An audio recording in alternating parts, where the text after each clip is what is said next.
Hi, hey, hello. It is I, the real main event, the rogue soldier, but more importantly than that, I am the essential John L. Crossfire, and today you are going to be caught in the crossfire, but we will be caught in conversation. So without further ado, let's do this.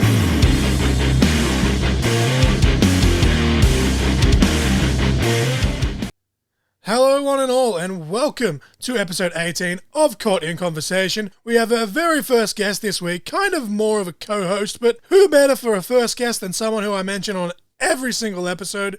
It's the GOAT herself, the woman who keeps me sane and somehow puts up with all my crap.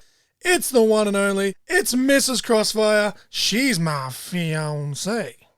How are you this morning, lovely almost wife of mine? Good, thanks. How are you, everyone?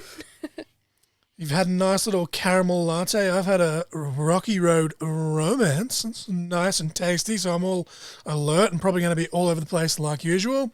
Basically, you're here as my co-hosts. I'm going to run through my regular notes, get your thoughts on them if you have any, and then we'll just touch on the draft. Maybe some other stuff if it comes up. But remember, no matter what, this is your sole opinion. So no matter what, there's no wrong answers. Just jump in whenever you feel. Much like yourself, when put on the spot, you can kind of freeze up, forget everything you know. It's like a job interview. That's fine. Take a second to think before speaking. You're not in the hot seat, at least not yet. Thank you first and foremost for helping me out, as it was meant to be James Hellfire, but he had weather issues. That sounds like WWE's budget cuts, brother. Love you, boo. I've got the much better looking tag team partner here anyway. Do you have any thoughts on that before we jump into the weekly highlights? All I can say is, boo! Boo, indeed. Calling you out, James Hellfire. But this week, there was no new episode of Heels this week. I told a lie last week. My bad. They went on a 2-week hiatus. Very big sad there. It will return tonight upon recording this, though, because I'm running late with the recording, so the pod will be uploaded a day late. Oh well. But I have 3 questions for you straight off the bat, Mrs. Crossfire. Okay, I'm ready. What are your thoughts on Heels as a show? Do you feel it's an accurate depiction of professional wrestling with your short time, in the business? I mean, you're not actually in the business, but you're a wrestler's wife. You've seen, everything that goes on. Yep. And do you see them making a season 2? Okay, so I really like Heels. I feel like it's got that drama that gets you in, but at the same time, I feel like it's a pretty accurate depiction. Like, the way that it's kind of like the shows are being run and stuff like that, it's kind of got, like that like, it's got like the kayfabe thing where it's like you've got the token heel, the token baby face. I feel like it's got that. So I feel like it's really kind of got that wrestling showbiz likeness to it. But it's still got that added drama of being a show at the same time. And I feel like even the actors and the cast are doing just an absolute amazing job. Like, just the way that they're running the whole show to begin with. Well, even the contrast of the characters, it's like you're basically looking at it like from a pro wrestling lens, but then at the same time, it's like they're essentially much like in pro wrestling, you play a character. They're essentially playing two or more different characters on the show. Yeah, because they're trying to play Jack Spade's trying to pretty much he's trying to play the dad role, but then he's also trying to play a heel role, but then he's switched to face now, I'm pretty sure, in the episodes that we're up to. I think he's kind of in like he's a bit of a tweener, but yeah. But it's really fascinating to me. Like, obviously I'm not a professional wrestler anymore, but it's like you see him, and obviously, this is a credit to all the actors, because you see Stephen Amell, and he's just doing such a great job, like, in the dad role, but then he goes to wrestling and he switched to wrestling mode, and he comes out and he is actually so believable as an arsehole. Like, if you weren't watching it, like, I think if this was a real show, like, if the Duffy Wrestling League was real and I was in the crowd, like, obviously, I know kayfabe, but I like to play along when I'm at shows, I would be booing the shit out of Jack Spade. But I'd probably be the first one to, shake his hands afterward. Yeah. And with Ace, I feel, too, is he was playing a face, but he was such a heel in real life. Like his side of things, like being Jack's brother, he was just kind of like compared to Jack. Jack was a face in real life, but he was trying to still keep up kayfabe. Like they went and had like a dinner kind of thing, like with the church, and he just sat in the car because he's trying to keep that heel persona. So I feel like that was really good. Like they're really keeping kayfabe and like keeping the business going like how it is in real life, I'd say. I love the paradox though as well. It's like you have Ace, right? And he was the narcissistic fucking prick. But now that he's a heel in wrestling, you notice his real personal life, he's kind of starting to try and redeem himself now. So it's like the same thing as Jack. Like he's the heel, but he's really a face. And now Ace is he's going through that same thing where, he's becoming a heel in wrestling. It's somehow like made him a better person on the surface. Like we've got 2 more episodes. He could, have like a relapse or something, but it's so interesting.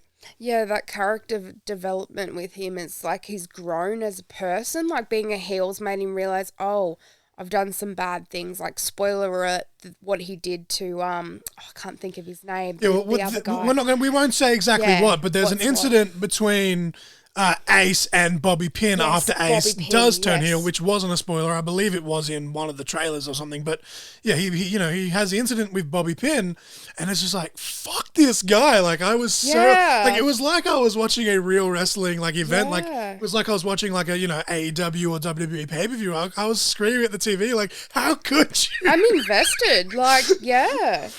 But with all that being said, there's only 2 episodes left of season 1, so obviously we don't know how it's going to wrap up yet. We'll have to wait until next week. Do you, though, as it stands, do you think there will be a season 2? I think there should be. Like, I'll be bummed if there's not. Like, it's just really good. And even what they're doing with the... Oh, shit, what's her name? I can't think of her name. Ace's girlfriend or valet? Yeah. Crystal. Yeah, what they're doing with Crystal, the valet, she's they're starting to grow her character as well, where she's just the valet. Like I felt like that's very old school wrestling too. She's just the valet, so obviously, she's not allowed at the back. She has a separate room from the wrestlers and stuff that's been portrayed in another episode. But I feel like she's growing. Like they had, well, spoiler alert, they had a bit of a fight at a bar, and she's just done this Hurricane Rana to the guy, and I'm just like, oh my god, this girl needs to wrestle. This is awesome. Like seeing like that she's growing, and hopefully she might get like a female wrestling role in maybe season 2. That would be awesome. It's interesting because they have the bar fight and she does that, and she kind of starts to prove herself to Jack, and then obviously what she does is she does some things. She goes off script. We won't say exactly what, but that leads to the incident that we just mentioned with Bobby Pin and Ace, and then all of a sudden it's like, it's backtracked. It's like she was up here, and then all of a sudden it just fucking crashed, and Jack's like, no. But at the same time, like, I think he respects the hustle, and I can't think of the actress's name that plays her off the top of my head, but she is doing a brilliant job. Like, Crystal might actually be the breakout star of this show, low-key. Like, all the dynamic with her of, she wants to be a wrestler, and then, of course, Willie, she used to be a ballet, so it's like, in the first episode, you're like, oh, she doesn't like her. And then, as it goes on, it's because you realize that she's trying to protect her as well from the business. So it's like, I just love the dynamic there of, there's all these moving parts. And somehow, if you look at it, Crystal kind of seems to be low-key in the middle of it all. Yeah, well, I feel that that's the cool part about the show too, is it shows that family dynamic that wrestling companies actually have. Because I felt like a bit of an outsider when I first came in, because like I've watched wrestling and stuff in the past, like as a kid, but it was just kind of like, oh, like I didn't understand the business to the full extent. I just used to watch wrestling as a fan, not like a wrestler's soon-to-be wife kind of thing. But then, when I came in, I felt like everyone was kind of like, ooh, like, who's this girl? Is she going to stick around? Like, she's an outsider. She's not one of us. Yeah, and that's how I kind of felt. But then, like, now I'm just a part of the family. Like, it's just awesome. I've made so many friends just, like, with the other wrestlers' wives and stuff. It's great. Like, we'll tell the quick story here, but when we first started dating, and obviously that was just at the height kind of my heel turn, and you actually had to tell your mum, you're like, he's not a dick, he's just playing a part, and he just happens to be really good at it, but yeah, well, it worked because talking about Maddie Wahlberg now, Grayson Waller. Yeah. When he was on Survivor in Australia here, Mum was watching it and then she kind of like had a chat to me the next day. She's like, oh, he's such like an asshole, but he's a wrestler. So is he just playing his character on Survivor? Like, it was great. Yeah, he's the actual idiot, Matty Wahlberg.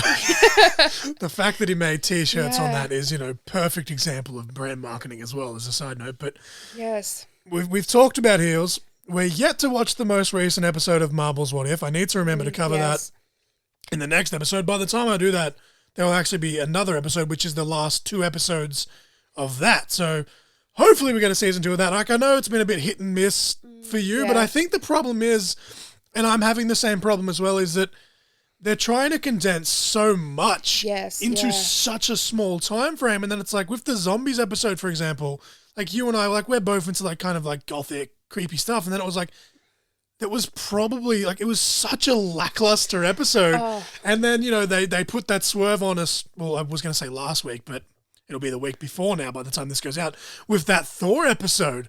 Like, where the fuck has that been? Like, it was the stupidest thing, but like, it was great. Like, that, I could have sat through an hour of that. Like, even, I was talking to my mate Sean in Canada. Shout out to Sean when he finally gets to listen to this. Could you imagine, like, with the multiverse and all that, right? If they took that version of Thor, that version of Loki, put them in a 2.5-hour Marvel cinematic live-action movie, that'd be fucking amazing. Like, I think... Like, I could be wrong because I'm just partial to comedy, but I feel like that would do some serious numbers for Marvel. Like, could you imagine Chris Hemsworth, like, playing that character, though? Like, after other characters he's done, like, as Thor, like, he's kind of like the fat Thor, and then it's just, like, going from that to, like, the party boy Thor. Yeah, and then, like, cool. You could tell just with Loki, like, spoiler alert, he, as I said last episode, he is in the episode, he does... come in, he's not Thor's brother, but he is still in it as a frost giant. Of course, that's his actual race. And he's a party boy as well in his own right. And he's like, he's basically just a fuck boy. Like, he's hitting on, what's her name? Jane. Yeah. And he's asking her if she's got friends and stuff. And it's like, seeing Tom Hiddleston do that, like, you could tell just in his voice how much fun he was having. So seeing him actually be able to, like, do that on screen would be fucking brilliant, because like we all know how great of an actor Tom Hiddleston is, and he proved that tenfold in the actual Loki series. But we haven't got to Ring of Honor this week either, because I've had a ton of extra ships, which I do apologize for, because you've said multiple times that it is your favorite promotion because you do prefer the technical style of wrestling. Yeah. Although I don't know if I mentioned this to you, so this might be the first time I'm telling you on air, but one of your favorite girls on the indies, who was just in the women's tournament, she was actually your pick to win the tournament, Trish Adora, has just been signed to a multi-year deal by Ring of Honor. Oh, so we're going to be seeing more Trish Adora in Ring of Honor. So the reason I bring this up is, my question to you was, do you see Trish Adora being the one to beat Roxy for the title, or do you think that's going to be further down the line? I think maybe further down the line when they've built her up a little bit more. Because I just feel, I don't know, Roxy's kind of like at her peak at the moment, and I feel like, they're going to push her a little bit longer, and Trish Adora is just going to get built up, and she's going to become like this beast and just beat her, I think. That's how I feel, personally. But it's really hard, because like you look at, they've just brought in Chelsea Green. Obviously, she's contracted to Impact with Matt, but, she can work other places, and it's like, is Chelsea Green going to beat Roxy? Is Miranda Alizé going to get us another chance? And then it's like, you've got Angelina Love, you've got Quinn McKay even. It's just, they've got such a stacked roster. It's just such a shame that they don't have the exposure that they once had. But I just wanted to bring that up because I couldn't remember if I told you that Trish Adora had been signed. Yeah, I just want to touch too, like, I just kind of wish that they'd make like a pure rules match kind of like for women, because that would be really cool to kind of see that. Well, you saw that even in the tournament, like the last 2 matches where Miranda Alizé and Roxy advanced, they both used submissions to advance to the finals. Yeah, very submission based. And then Trish Adora, she does the cattle mutilation, which is Daniel Bryan Danielson's old move, which is a very technical move. You butterfly both the arms while bridging yourself upside fucking down. Like Jesus, like the strength. Just looking at that, like I'm like. I sucked at bridging in general, but doing like a flip into a bridge while like reaching back and trying to, reef someone's arms off was that's a no from me. That's a big no. But yeah, that would be awesome just to see that, because I love just the pure matches in general. It's really good, and it's just like it'd be cool to like see like the females break out into that kind of tournament. Like, as I said, though, they've certainly got the women's roster to do that. Another company that has a freaking stacked women's roster and pretty much almost always has is Impact. But unfortunately, we're yet to be able to watch Impact this week because Impact Plus have some technical difficulties, which seems to happen fucking on a monthly basis at this point. But for whatever reason, my account has been cancelled, even though it hasn't actually been cancelled. So I'm trying to wait for support to get back on me, which bumps me out because the fallen angel Christopher Daniels made his return. I somehow managed to avoid that spoiler-free, and he comes back to the ring on this week's episode, and I still can't watch it. Boo earns. Boo earns indeed. And then something that we can watch, but again, we've just been flat out between, my respective health, your health, all these extra shifts at work. MLW finally came back, and we're already 2 shows behind. So much damn wrestling. I'm honestly surprised I haven't sent you completely mad at this point.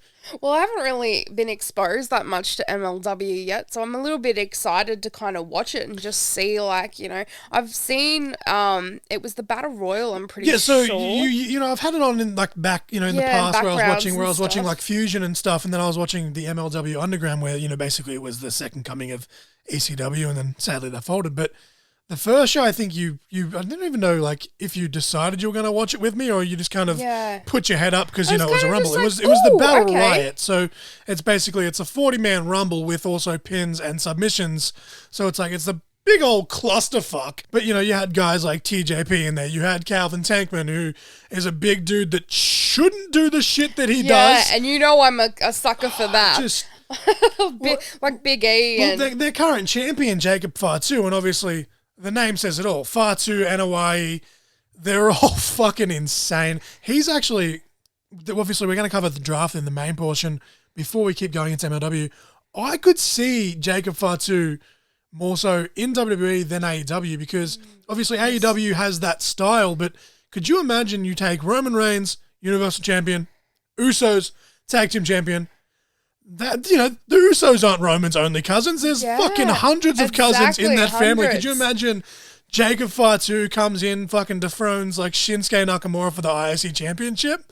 It's just like they've got their own little faction just collecting belts. Like it's being taped this weekend, so I'm hoping I can actually avoid spoilers before it does air in a couple of weeks' time. But the Hammerstone versus Fatu match, the title versus title, is airing, and I think they could put a swerve on us, but I think at this point, Hammerstone has to win. Yeah. Like Fatu's had it for a while, he carried it through the pandemic. Props to him for doing that, but it's just like Hammerstone has been building up probably for the last 2, if not 3 years. Yeah, well, he was an absolute tank in that Battle Royal. I was like, this guy's like a star. Like, I need to watch more of his stuff. I think on my review, I covered the exact number. It was either 35 or 36. By that point, you're like, okay, like, who's going to pull the fucking Hulk Hogan and blah, blah, blah. And you even said that, like, when he came out, because he was wearing the red pants with the yellow belt. What and the Hulk Hogan you're is like, this? Fucking Hulk Hogan over here. And then, obviously, it was just his way. He was actually paying tribute to Hulk, because, he did the poses and he ripped the Contra flag and stuff. Yeah.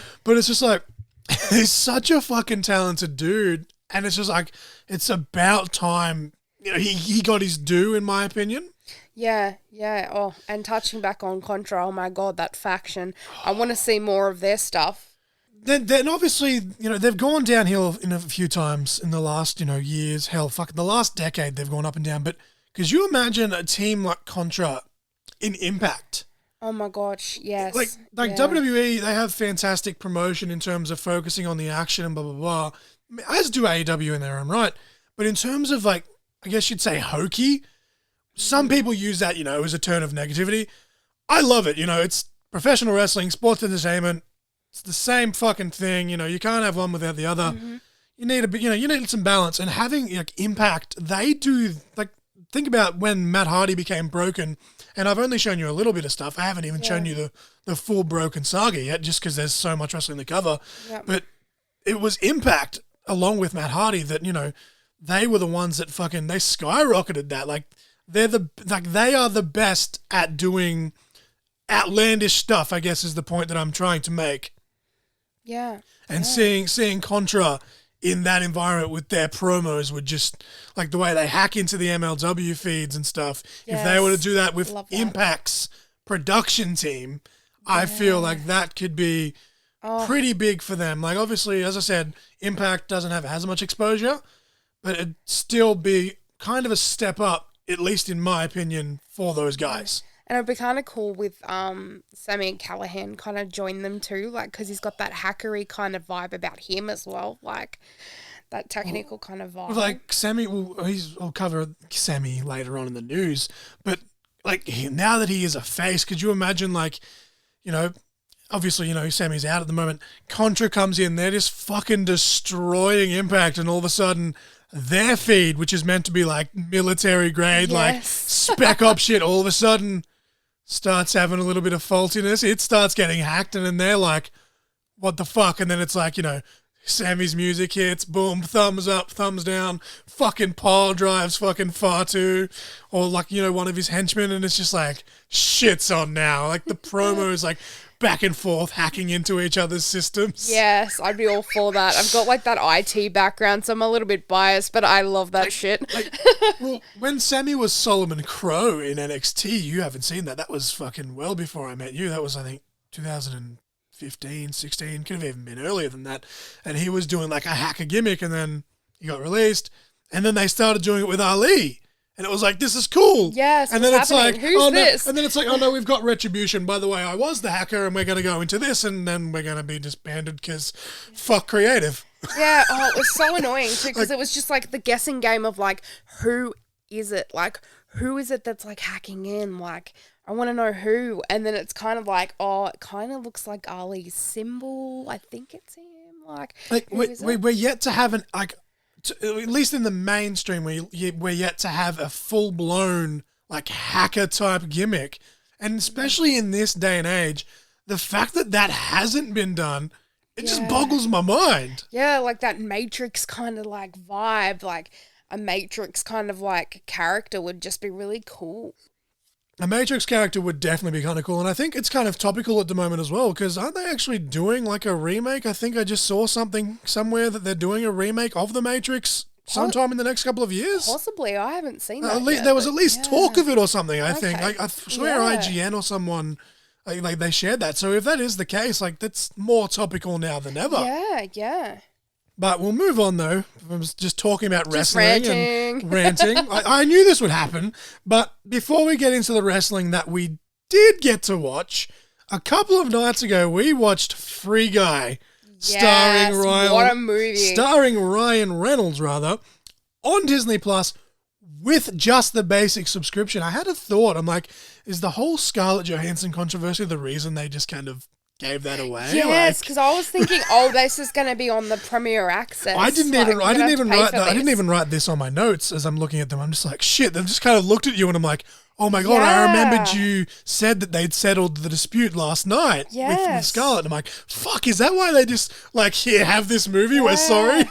Or maybe too, Ryan Reynolds was like, I'm ready to sue you guys. Like, I need to get paid what I'm deserved. Yeah, maybe he was like, you pay me whatever the fuck, and then you can just chuck it up there and it's all good. And I mean, you can't mess with Deadpool, can you? You can't. You just can't. But yeah, like this movie, like we don't want to go into too much detail as it has only, it's only just been released, the last couple of days upon recording this Don't want on to give Disney you Plus. too many spoilers. But this, like, what a fucking movie. Like, we've only seen 3 of, the big movies that have come out this year, but in perfect Ryan Reynolds fashion, it has the perfect mix of comedy. It had action, had a little bit of romance. Romance. And just so many references to like video games and just pop culture and just action movie classics. Just all the things. It was such a fucking just fourth wall broken in true Deadpool style, I guess. Yes. But the castings of this was fantastic. We had a small supporting role by Channing Tatum of all fucking people. Like, that was just weird. We had a nice little cameo by Dwayne "The Rock" Johnson, and I don't know, would you call it a cameo? Because he did reoccur over time. Like, obviously, you know, if you've seen the trailer, they're stuck in a video game, like, and it's just, you know, they it keeps happening over and over again. So it's like, I guess it's a cameo because he only really says the one line, but they played it a couple of times. So is it a supporting cameo? Is that a thing? Did The Rock just invent something? Like, Maybe. But just, as I said, so many references. I'm not going to spoil it too much, but there was like a little Marvel Star Wars Easter egg in there with a cameo from someone in the MCU, and holy shit, like the whole movie had me in stitches, but just the timing of it and what this person said, and especially when you think about their character in the Marvel, you know, cinematic universe, it's just, it was fucking so perfectly done. Yes. It's like another thing too is like they kind of like gave it away in the trailer that, you know, it's obviously he's stuck in a video game kind of thing, like world. But what's really cool is there's little Easter eggs, speaking back of Easter eggs again, there's little Easter eggs throughout the whole like movie, like randomly, like, this isn't a huge spoiler, but there's just a like a poster of Deadpool in the background of one of the kids' rooms that's playing the game, and then there's a couple little like little Easter eggs of different games that you can pick up. It's just really cool. Like, it's like if you've got that nerdy background, like you'll pick up all these little different things. It's really cool. The one that got me, and it was like, it was so cliche and it was like, so, you know, so obvious, but just the portal gun. Portal gun. Yeah.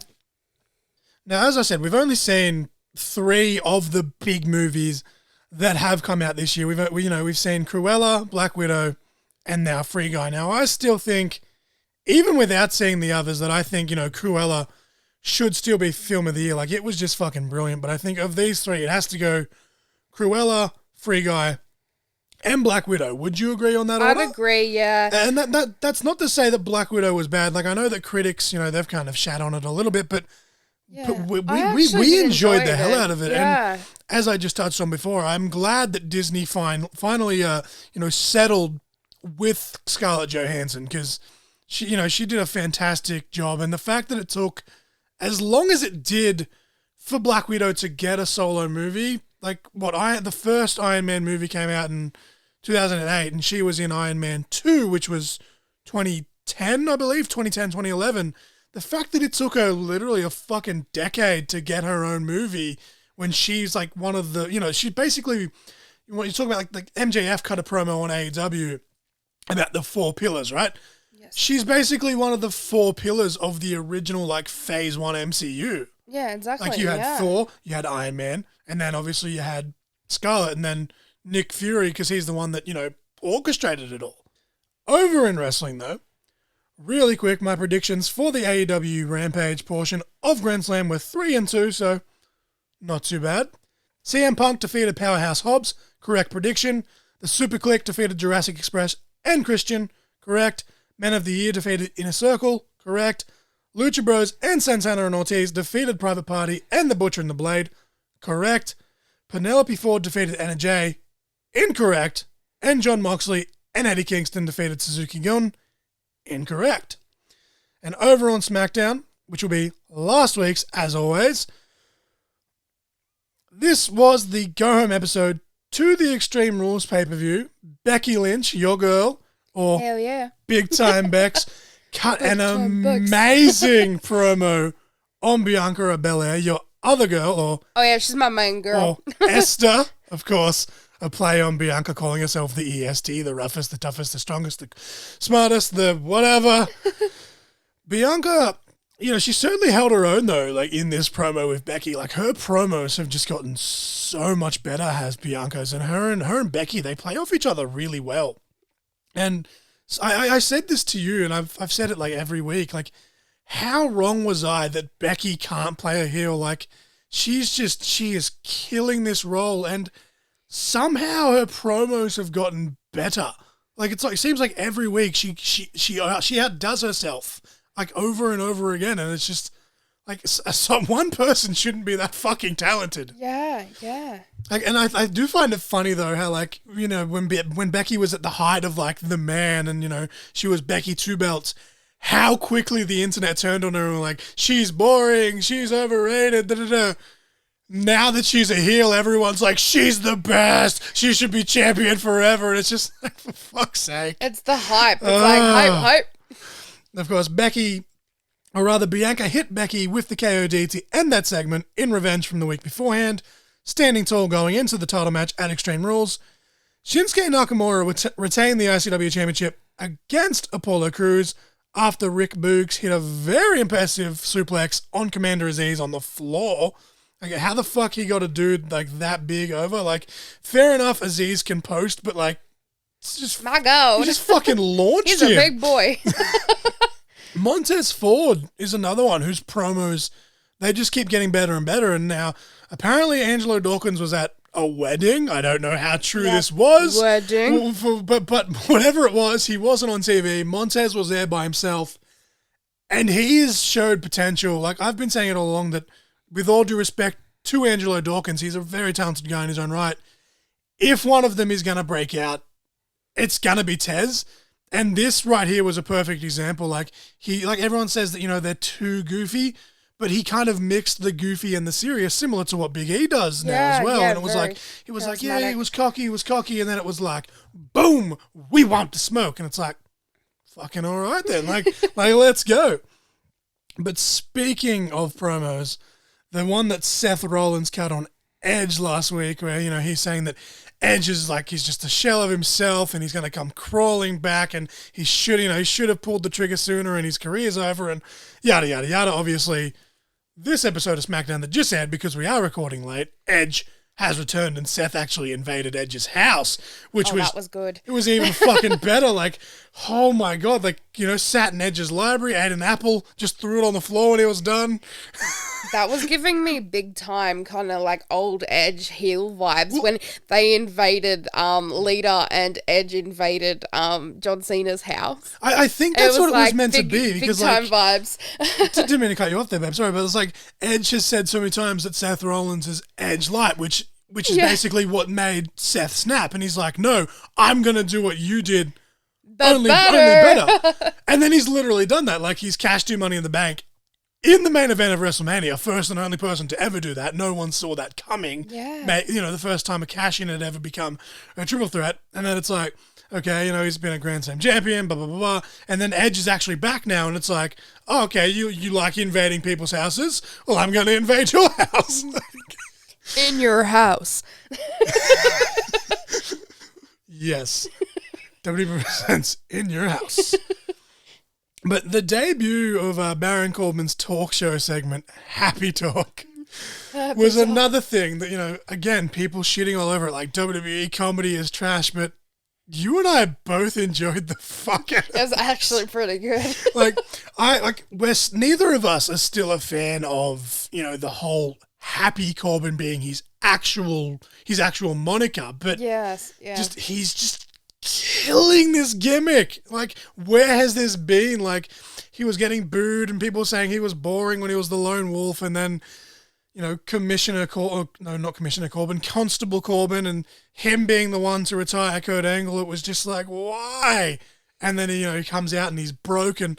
All of a sudden it's like, fuck yes. Like, we've all known that, especially for a big guy, he's always been a good worker, but, you know, the character work that he's putting in now, that's going to extend his career at least another fucking 10 years, like, if they want to put that much stock in him. Yeah, exactly. And obviously the segment ended with a returning Riddick Moss, who I honestly thought he was released. He's been released and brought back that many times. I swear he was released and then brought back and then possibly released again. But whatever. Riddick Moss is here. He's like Corbin's like henchman now. On this week's SmackDown, they referred to him as Mad Cap Moss. I kept thinking they were saying Mad Cat, but no, apparently he's Mad Cap, whatever the fuck that means. I'm not woke. I'm not down with the kids. I used to be down with the hip hop. The hippity hop. I used to be with it, and then they changed what it was. But yeah, the two of them double choke slammed Owens on the steel step. And then Montez Ford cut another promo backstage. Two segments for Tez here tonight. He got really serious, hyping up the match with himself and Roman Reigns. Shotzi Blackheart, or just Shotzi, I guess she's now known, and Tegan Nox challenged Rhea Ripley and Nikki ASH for the WWE Women's Tag Team Championship. Now, we were talking about this when we were watching the actual episode itself. I am so fucking keen for that match if they give them time. Yeah, build it up a little bit. A little bit of build would be nice. And there's more tension. I just wish they'd pull the trigger, but at the same time, I'm loving the tension between the Mysterios. Dominic constantly blaming Ray for his losses to Sami Zayn. Like, usually I hate, they do the constant rematches because it's like, you can build the story without just going, match. Yeah. But the fact that, like, it's like, I think I can. And, like, every time he is like, he'll lose to Sami one way, and then it's like, okay. And then Sami will beat him another way, and then another way, and then another way. And it's great because it's showing, like, the rookie veteran thing where it's like, you might know, like, all these tricks. It's like, I taught you everything you know, but I didn't teach you everything I know, sort of thing. Like, obviously, Sammy's not his mentor, but it's that kind of thing. And then, Ray's kind of like, you should have listened to me. And then he's like, okay, get out of here. And it's like, ooh. Yeah, it's like, are we going to get that, like, kind of like Eddie Ray dynamic here? Is that what we're going to get? And then after Dominic's, told Ray to leave the room, he's realized, oh, shit, I shouldn't have said that. And then Sami Zayn comes in and he's like, let me give you some advice. And it's like, ooh. Like Dom becoming like Sammy's like young boy. I wouldn't be against that. Like, it's because it's great, all well and good to split up the Mysterios, but at the same time, it's like, it's kind of predictable that it's coming. So it's like having Dom with someone to kind of learn the ropes, so to speak, of being a heel. Yeah, and break away from his father kind of thing. And then, then that's how you keep those two separated. You have, Ray get all his heat by just kicking the shit out of Sammy. Yeah. Exactly, as a lot of people seem to do, especially with, the new conspiracy, like, theory gimmick. Well, it's not really new. He's had it since, like, probably about a year now, but he's, like, killing that. And he's just the punching bag now. It's like, we need a heel to get beaten up. That's all right. It's like, send Sammy out. He's got a conspiracy theory. Give him another one. There's that token, like, chicken shit heel too, so it just works. It's just like, yeah, let's just kick the shit out of him. It's just so funny because, like, back in his earlier days, he was a babyface, and it's like, no, turn him heel with Kevin Owens, and everyone's like, I don't know if it'll work, and it's like he almost had to have Kevin Owens alongside with him so that he could keep being a heel, and now it's like, Owens is a face, Sammy's a heel, and it's like they're both killing it in their respective roles, and it's like, I don't think I ever want to see Sami Zayn as a babyface. Yeah, no. Where then with Kevin Owens, I kind of wouldn't mind seeing him heel again. Like, it's he's a good heel as well as being a face. When they first turned him face, they turned him heel again after like a month, and I think that was because someone got injured. I think that's when Ali or someone got injured, so it was like, fuck, we need a heel to challenge for the title. So then just boom, he turned on the New Day, but his face run has been really good. Like, the prize fighter thing can work either way. Like, he's providing for his family. But I think at this point, and this feud with Corbin actually could even be what, sends Owens over the edge. He's like, fuck this. Like, I need to go back to my old ways, sort of thing. Yeah, need to be like that mean, tough prize fighter kind of like role rather than the face. And it's like, it's not so much chicken shit heel, but it's like, it's kind of like picking your opportunity kind of thing. Like, Edge was a great chicken shit heel, but then he evolved into the ultimate opportunist, which, again, that's what Seth's doing now. But if kind of Owens as a prize fighter could kind of go down... Like, pick your fights, go down as, kind of thing. Like, I'm not going to fight you because you're not paying me. And it's like, you're a coward, and it's like, well, you can call me what you want, but... You ain't I paying know me. I'm the shit. It's like it's the same thing that Brock Lesnar does, and it fucking works. Like, but Sonya Deville roasting the fuck out of Naomi. Oh man, this is great. Oh, so savage. Like, I don't know, like, if that was scripted or if she was kind of just given away to just ad lib. Like, she didn't say anything overly crazy. I can't even remember now what she said off the top of my head. I just put my notes. Sonya roasted Naomi, but I just remember both of us were like, damn. And I'm like, I'm hoping this brings Sonya back into the ring again. I just want to see her back in the ring. It's funny you say that because I've literally ring. got this in my notes here that I hope Sonya returns. Yeah, I mean, I'm just reading your mind over here. But again, Becky Lynch, after being attacked, not really being attacked, but she was taken out by Bianca when Bianca countered Becky's attempted assault. Becky cut a promo backstage, being, really pissed off and blah, blah, blah, blah, like, I am angry because things didn't go my way and, all the generic heel shit, but she just did it so convincingly, and then, she vowed to break Bianca at Extreme Rules. Like, I think of all the matches that did take place at Extreme Rules, and I'll cover that in a second, this was probably the one you and I were both looking forward to the most. Yeah, for sure. And then in the main event of SmackDown, Montez Ford again, like I'm saying, like no disrespect to Angelo Dawkins, but Tez is going to be a fucking star if they give him the chance. He looked really strong against Roman. Brother, got to look strong. Proving that, as I said, he can hang in there. After the match, Roman put Montez through a table, but was taken out by the Demon King Finn Balor. There was a funny bit, though, that when we were watching this, because we watched it after work or half asleep, so we kind of just we fast forwarded a couple of bits here and there, and what we missed, but we picked up on social media, was Montez Ford jumping off the announcer's table, and the whole thing just fucking collapsing underneath him. To which Pat McAfee on commentary, who at first I honestly hated, but then I realized that he's just doing a great job in his own right. But the quip of, it's because my fat ass was standing on the table earlier with Nakamura, that popped the absolute shit out of me. Of course, he rocks out with Nakamura. Those air guitars are just mint. I really hope that Nakamura doesn't get drafted. Because honestly, like, just those quick 5-second, like, air guitar solos, they're fucking great. Pretty good episode of SmackDown overall, though. Leading into the pay-per-view, like the last few weeks, Raw and SmackDown, they have been getting a lot better and better. Like, we used to kind of just, we'd fast forward and check out, our favorites, but we've been watching, the majority of the show here and there, and even the matches we're not watching in full, we're still, checking out, the highlights of, so to speak. Yeah. I feel like it's consistently been getting better. Because I just felt like it was a bit of a flat line there for a bit, and it's just starting to pick up again now. And it's like everyone on the internet's like, they're pulling their finger out because of AEW. And it's like, to start off with, I was like, it's really not. But after that all-out pay-per-view, it's kind of like, you have to. It's almost like that was a kick in the pants. Like, they've been delivering constantly since then. And because it has the WWE logo attached to it, people are still going to be like, it's shit, it's trash, that's not wrestling. It's sports entertainment. But every single fucking week I say it, professional wrestling, sports entertainment goes hand in hand. Yeah, it's like, hand in hand for sure. WWE wouldn't, AEW wouldn't do like, drip sticks and zombies, and it's like, no, but they had a fucking sing and dance musical with MJF and Chris Jericho, so really what's the difference? Exactly, yeah.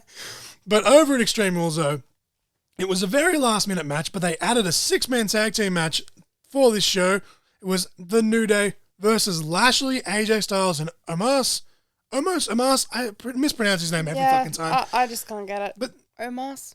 Of course, Big E, the new WWE champion, he should have been on this show. Like, he didn't have to wrestle, but I was so mad that he wasn't on the show at all. So I'm glad that they were like, fuck, even if it was last minute, better chuck him out there because he's the champion of your fucking company. He needs to be on your pay-per-view.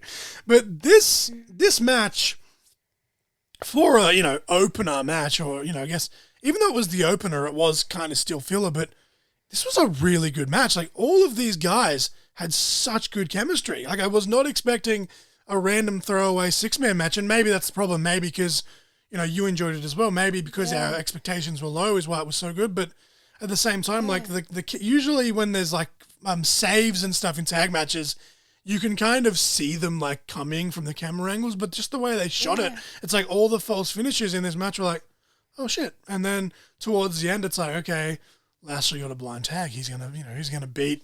He's gonna finally get his win back. And then it was like, boom, speared AJ. AJ sold it to fucking perfection. And then it's like, bang, Big E pins him again. Finish, It's like, and it's like, it was good. you know, you used the excuse that it was the Money in the Bank and you were injured. It's like, I beat you clean here. But then Lashley's like, but it's a tag match. Haven't beat me one-on-one.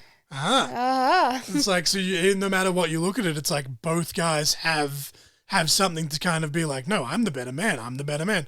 I beat you. And it's like, but you didn't beat me one-on-one. It's like, but I did. Oh, but my knee was hurt. It's like, you know, Yeah. a little bit back and forth, but it's kind of cool.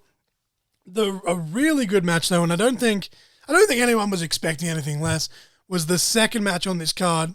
Speaking of chemistry, the Usos versus the Street Profits. Fuck me, what a match. Yeah. Like, and I know we're biased because, like, you know, we both really like the technical wrestling, but we're both also kind of biased to tag team wrestling, or at least tag team wrestling when it's done right. Like this, yeah. And again, the camera angle was like, it's like, fuck, it's over. And all of a sudden, one of the like Usos, a sneak attack. Usos flies out of the corner of the screen, or Tez flies from the corner of the screen to break up the pin. It's just like, fucking bodies just flying everywhere. On point. And the amount of times where they're like, 1, 2, and it's like so close, and it's like, and then it's like 2.5, and it's friggin' like kick out. The amount of times they cut it so fine, and I'm just like, the timing, like a perfectly timed kick out, like kick outs in general will make or break the drama, and that's what pisses me off in a way. Like, I understand why they do it, but like people watching the referee's hand, but it's like, no, like listen to the cadence, because you can because like from my experience at least, like I've never been in like a big fucking, you know, thing. I think the biggest crowd I think was 230, which still good enough, I think.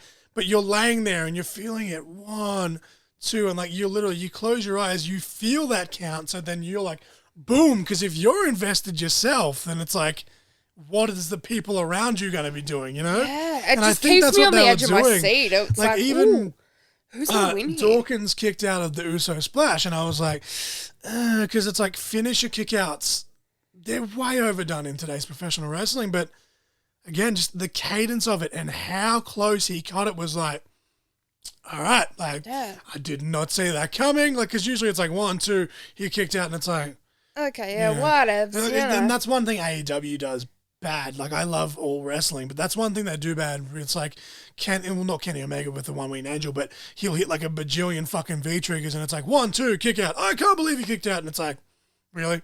Really? You can't believe he kicked out? You can't. You haven't seen this before? No. Have you ever watched wrestling?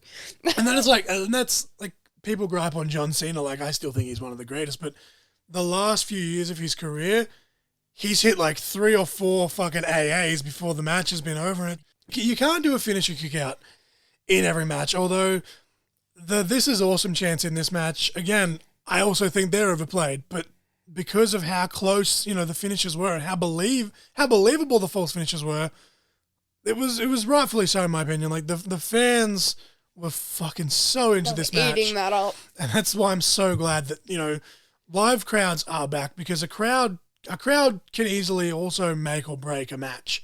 Like, you can have a great match and you can have the crowd fucking playing with beach balls, and then you have someone like Cesaro go, fuck this, and rip the beach ball up. But a lot of great matches have been ruined by crowds trying to get themselves over.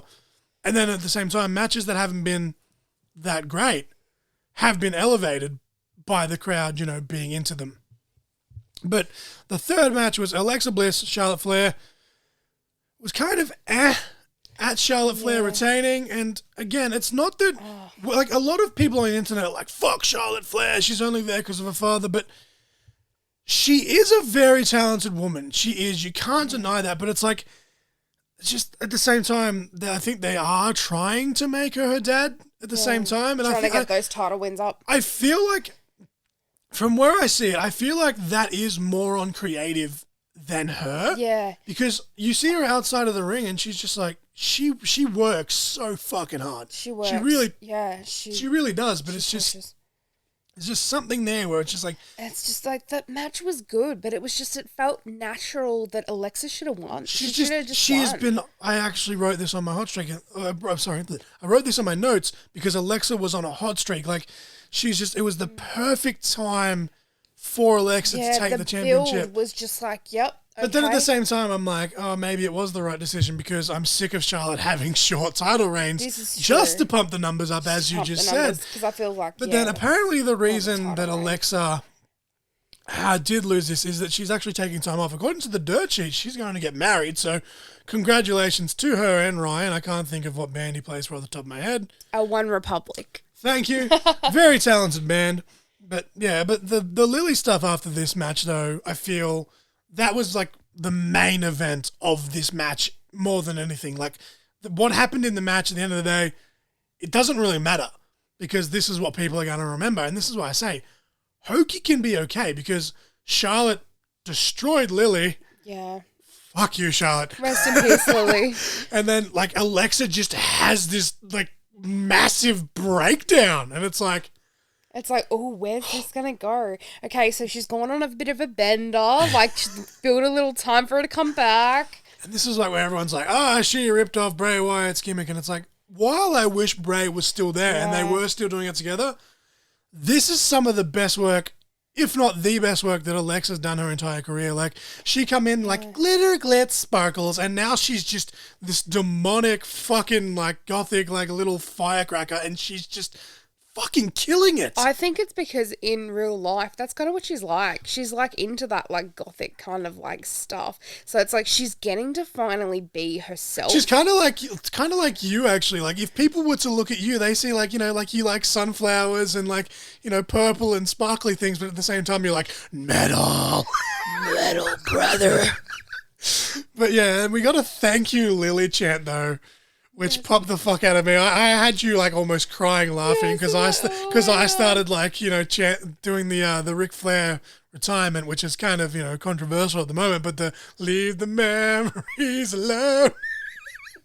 Yes. Fucking good stuff there though. But as I said, Alexa's, you know, playing the role of perfection. I just hope though that, like, obviously, you know, she's taking time off for personal reasons. That's awesome for her. You know, people have a life outside of wrestling, believe it or not. But I just hope that with having the time off, that she can regain the momentum or retain the momentum when she does come back. Yeah, like if there's a big pop, I'm hoping there's a pop, like, and she can just keep going on with this kind of momentum. Like, it's been great. Well, back to a previous question that I asked earlier about Trish Adora. Do you see Alexa winning the title straight off the bat upon returning, or is there going to be some sort of build? See, I'm thinking they might have to build it a little bit because she's going to be gone for roughly a month. So I'm thinking maybe there might be a little bit of build. There won't need to be a great bigger build because she's not going to be gone for too long. But yeah, I think there might be a little bit of a build and hopefully she wins. But it's in that time, I don't know if Charlotte's still going to retain her title when she keeps fighting or what's going to happen. Well, I think regardless of who the champion is, like if Alexa does keep the whole, you know, Fiend-esque gimmick, you could even build it up for weeks that she's coming back. Like, it's going to be obvious it's her, but have like vignettes and stuff backstage, like creeping out the champion. And then, you know, maybe she'll come back and maybe face a few, you know, jobbers or stuff here and there. And then maybe a month or so after. Yeah. Like, she could still very much win it upon coming back, but I don't think that would be a smart move, seeing as how they did just do that with Becky. Yeah. And with all due respect to Alexa, she's super talented. She's arguably a better wrestler to some extent. But Becky's star power is, you know, it's head and shoulders above. Yeah. So, I don't know, it could go either way, but I do think upon coming back, I do think that eventually it is inevitable that Alexa will get another run at the title, especially if she does keep up with this gimmick. Yeah, because I feel too she won't be an interchangeable champion. I just don't feel like that's natural. I feel like she should have a bit of a longer reign, but who knows? Well, even though, like, you know, like I could be wrong, but I think the last reign that Alexa did have, she may have had it before that, but I'm pretty sure it was 2017, wasn't it? When Ronda Rousey, when she cashed in on Nia Jax, and then a month later she lost it to Ronda Rousey. I Oh, I think that was because she's had the Yeah. women's tag titles with Nikki a couple of times since then. But I'm pretty sure, I could be wrong. Yeah, that's the Someone's last probably time that I fucking could think screaming so, at me yeah. right now. But that's the only time she was ever really a transitional champion. Like all of her title reigns, for the most part, have been fairly dominant. Yeah, because I just feel like she's just a dominant wrestler in general. She's just a powerful woman. But I do look forward to it regardless. It'll sound like a crack record here, but hopefully she comes back with the same gimmick. And now that, Yeah. Lily has been like destroyed or whatever, she can go even darker. And Yeah. that's, I feel like it's a break. It's kind of like a Matt Hardy break. That's what it Yeah, felt like- like. It felt like a break. like she's going to come back and she's just going to be this crazy demonic character and everyone's just going to be like, what the fuck? And she's just going to like just destroy them all until, she comes up with a formidable challenger. But the triple threat match for the United States Championship was another very good match. There was a few slip-ups, but the competitors covered them straight away, instantly. Most notably, Jeff Hardy slipped over. He was trying to counter Damian Priest's finisher into the Twist of Fate, but he fell backwards. And without even thinking almost, he just locked in a Dragon Sleeper, and it was like, fuck yes. Excellent veteran move. Corey Graves covered it on commentary as well. But Becky and Bianca, as I said, that was the match we were most looking forward to. And it was absolutely fantastic. Like, just so much back and forth. Well worth the wait, especially after the squash at SummerSlam. And I said that from the beginning at SummerSlam. I was kind of like, I wish they had a full-on match when she did come back. Because, it's SummerSlam, and SummerSlam's a place for big matches. But at the same time, it's like, no, Becky's back. That just happened. And now we're going to actually have to wait. And we're going to build to this fantastic match. And it ended up being just that. Yeah, it's pretty stellar. And as I said, lots of back and forth, lots of counters, really great transitions. The crowd was split pretty much 50-50 between the two. But right at the end, Sasha Banks returned. She attacked both women. It was somewhat predictable. You even said, like, while we were watching the match, so you're like, watch Sasha Banks come out. And I was like, Yeah, I was bumming it because it was rumored all over social media. I'm like, Sasha Banks is going to come back. She's going to come back. And I'm like, yeah, she's going to just, like, ruin this match, isn't she? But the run in at the end, I was like, yeah, at least let the match finish. I'm so glad, they I wanted to see that they match. let them go at it. They let them go hammer and tong, as you like to say. Like Yeah. they got their shit in, brother. But yeah, it was just a great match. And I feel like the interference, in a way, it kind of made it better because we're getting a triple threat now between all three women, which that could be in the running for match of the year. Like, they're three supremely fucking talented athletes, professional wrestlers, sports entertainments, whatever you want to call them. But my only gripe with that is that, and I don't know how to say this without coming across as like offensive or controversial, but I feel like having that match in Saudi Arabia at Crown Jewel, with what that culture is, it's not exactly kind. Won't exactly be kind to women's wrestling, if that makes sense. Yeah, I can kind of see that. Like, it's a very male dominant culture. That's what it comes across Like as. a few years back, we had Sasha Banks versus Alexa Bliss in I think it was Abu Dhabi, and then obviously Natalia and Lacey had the first ever women's match at Crown Jewel in Saudi, and it was very well received. And obviously this is going to be a very, very empowering moment for sure for women. But I'm worried about the actual quality of the match itself. Like, I feel like, if it was on US soil in a traditional, wrestling sports entertainment setting, it would be so much better than what it will be here. Yeah, because I feel like the way that we're looking at it, we're not being disrespectful to their culture at all. It's just looking at it, it's just like previously the match with Lacey and Natalia, it was cut a bit short. Like, it was a good match. Like, they still, they Yeah. still got their shit in, but I'm just worried that this is what this triple threat's going to be. It's like, the bell rings and you finish her, you finish her, kick out. Someone hits their finisher again, 1, 2, 3 sort of thing, Yeah. Like, I'm worried that it's going to be like a greatest hits almost.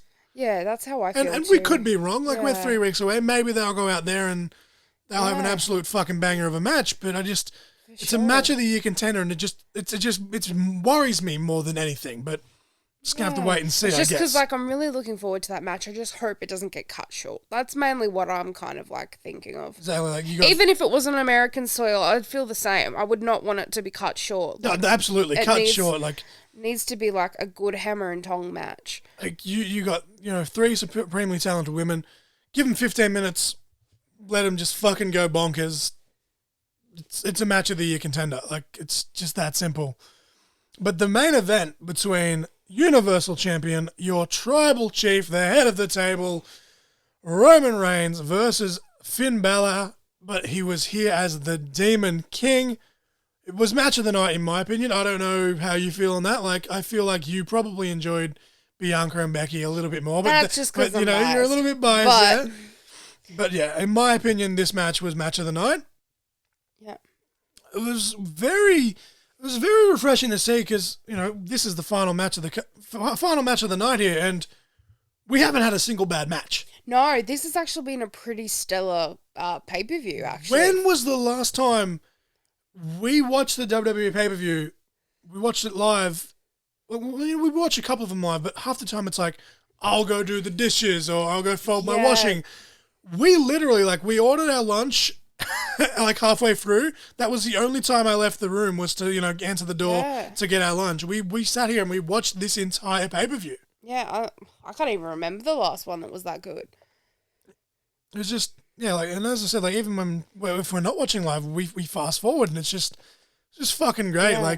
And as I said, maybe it is AEW kicking them in the ass, but whatever it is, I'm fucking here for it. It's really great. But this match, there was so much action. The guys they beat each other. I did pop. It's kind of bad in a way because you shouldn't joke about COVID, but before brawling into the crowd, Roman Reigns grabbed a face mask and made a point of doing that. And it's they did it in a comedic way, but at the same time, it's I did enjoy it on many levels because it's with his health history at the same time, it's yeah, he's kind of like, oh, he basically took that and turned it into a heelish thing. Yeah, It was it's very fuck heel, you, the way germ-ridden that he did fucks. You're not getting me sick. It was damn. Yeah. But yeah, it was the ending here is what have people talking. Finn kicked out of a spear. He accidentally low-blowed Reigns, or maybe he did it on purpose in a bit of payback because Reigns has done that a few times where he's kicked out and he's got him in the nuts and he's gotten away with it because it's been accidental. Exactly. But nice little payback regardless. But the ending here with Finn being down and out and then it was the heartbeats and he was kind of, it looked like he was having a fit or something. I know that's probably an offensive way to put it, but he was flopping like a fish and then he hulked up basically, brother, and he took it out on Reigns, put him through a table, went to hit the coup de grace, and the fucking turnbuckle just snapped, collapsed. I kind of enjoyed that. Everyone's kind of online dissing it, but I was just it was just an interesting way to end the match. For that to happen. And that's exactly I've got this. You're on the Reading your other side. mind. You can't see what's written on my phone screen, but as I said, it can be hokey isn't a bad thing. Yeah. I understand people want straight up competition, but Demon Finn is undefeated, at least on the main roster. Apparently NXT's not part of the main roster anymore with the new rebranding, whatever. But up to this point, the only time Finn Balor as the Demon has lost was in a steel cage match to Samoa Joe. Yeah. That's a big dude that you can believably, lose to. So now you've got this where Roman Reigns, he's the head of the table, he's the tribal chief. Who better, especially as a heel now, to finally dethrone the Demon than Roman Reigns? Yeah. So it's you can say, okay, the undefeated streak is out of the way now. So if he does lose again, that's, you don't want to do it too often, but at least you can say, okay, well, he's undefeated. We can't have him lose. It's it leaves him open now to lay down and lose. But at the same time, with that rope snapping, and it's how did that happen? And we didn't even get this week because it's the draft. And as I said, we're recording this late. We didn't even get an answer on that. It was just Roman was I'm the tribal chief. The good Lord was looking out for me, blah, blah, blah. That's basically what he said. He's like, Yeah. basically like even God acknowledges me sort of thing, which Yeah. I love. But Sorry, Hellish. eventually, I feel like what it is like it's been so long since we've seen the demon because Finn was against being the demon. So it's like, is it that, because it's been so long that he's released the demon that too much power came out? Like, it sounds cheesy when you put it like that, but it makes so much sense at the same time. Like, he was on the top rope and it was kind of like, he had so much, like I'm a big Dragon Ball Z fan, as you know. Like, you've bought me so much Dragon Ball Z apparel for, like, birthdays and Christmases and stuff. It's like, he was going fucking Super Saiyan, and then it just exploded. And, like, when they do that, like, all the rocks and shit explode in the background, right? So it's like he was getting ready, and he's like, ah, and then the rope's like, poof, and it's like, shit. It's like Hulk smash. Hulk smash. It's over 9,000. But, yeah, like, I dug the fuck out of it. Like, people could complain, I guess. Everyone has their own opinion. That's fine. Like, I'm open to discussion for people that have different opinion, but Finn was buried. He's buried. Shut the fuck up.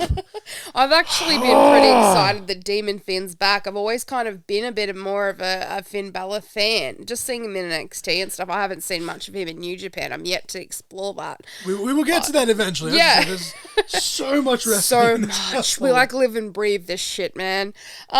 So like, I'm just interested to kind of see where they go with Demon Finn because you've showed me like 2 matches or so, I think, is him as Demon Finn.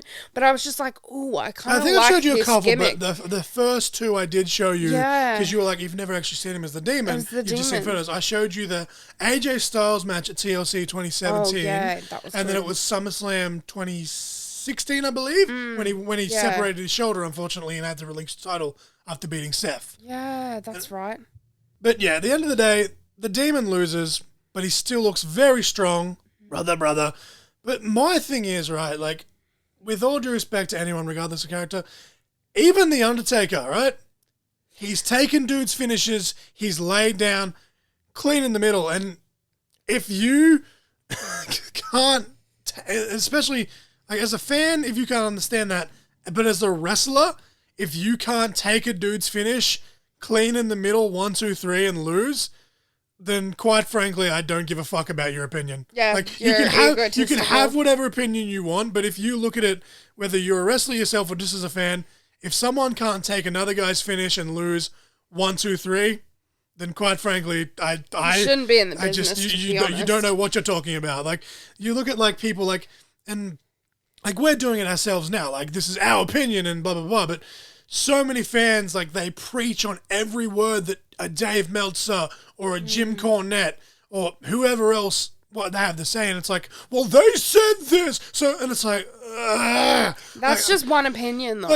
I mean, you're like, oh, but Dave Meltzer's been watching wrestling for 40 years, so he's seen more than you have. Oh, well, congratulations on being born first. Like, Yeah, thanks for being born first. like, if I was in his shoes, maybe I'd been watching wrestling for 40 years. Like, Maybe you'd be a big time journalist too. Like, fucking hell, but, like, you know. but it's like, oh, this isn't wrestling. Vince is the devil. This, must be done this way. Mom, it's cold in the basement. Oh, shots fired. But, like, it's okay to say, like, it'd be cool if, or I would have preferred if, but to sit there and be like, it should be this or it should be that, it's like, it's professional wrestling. I was talking about this again with Sean.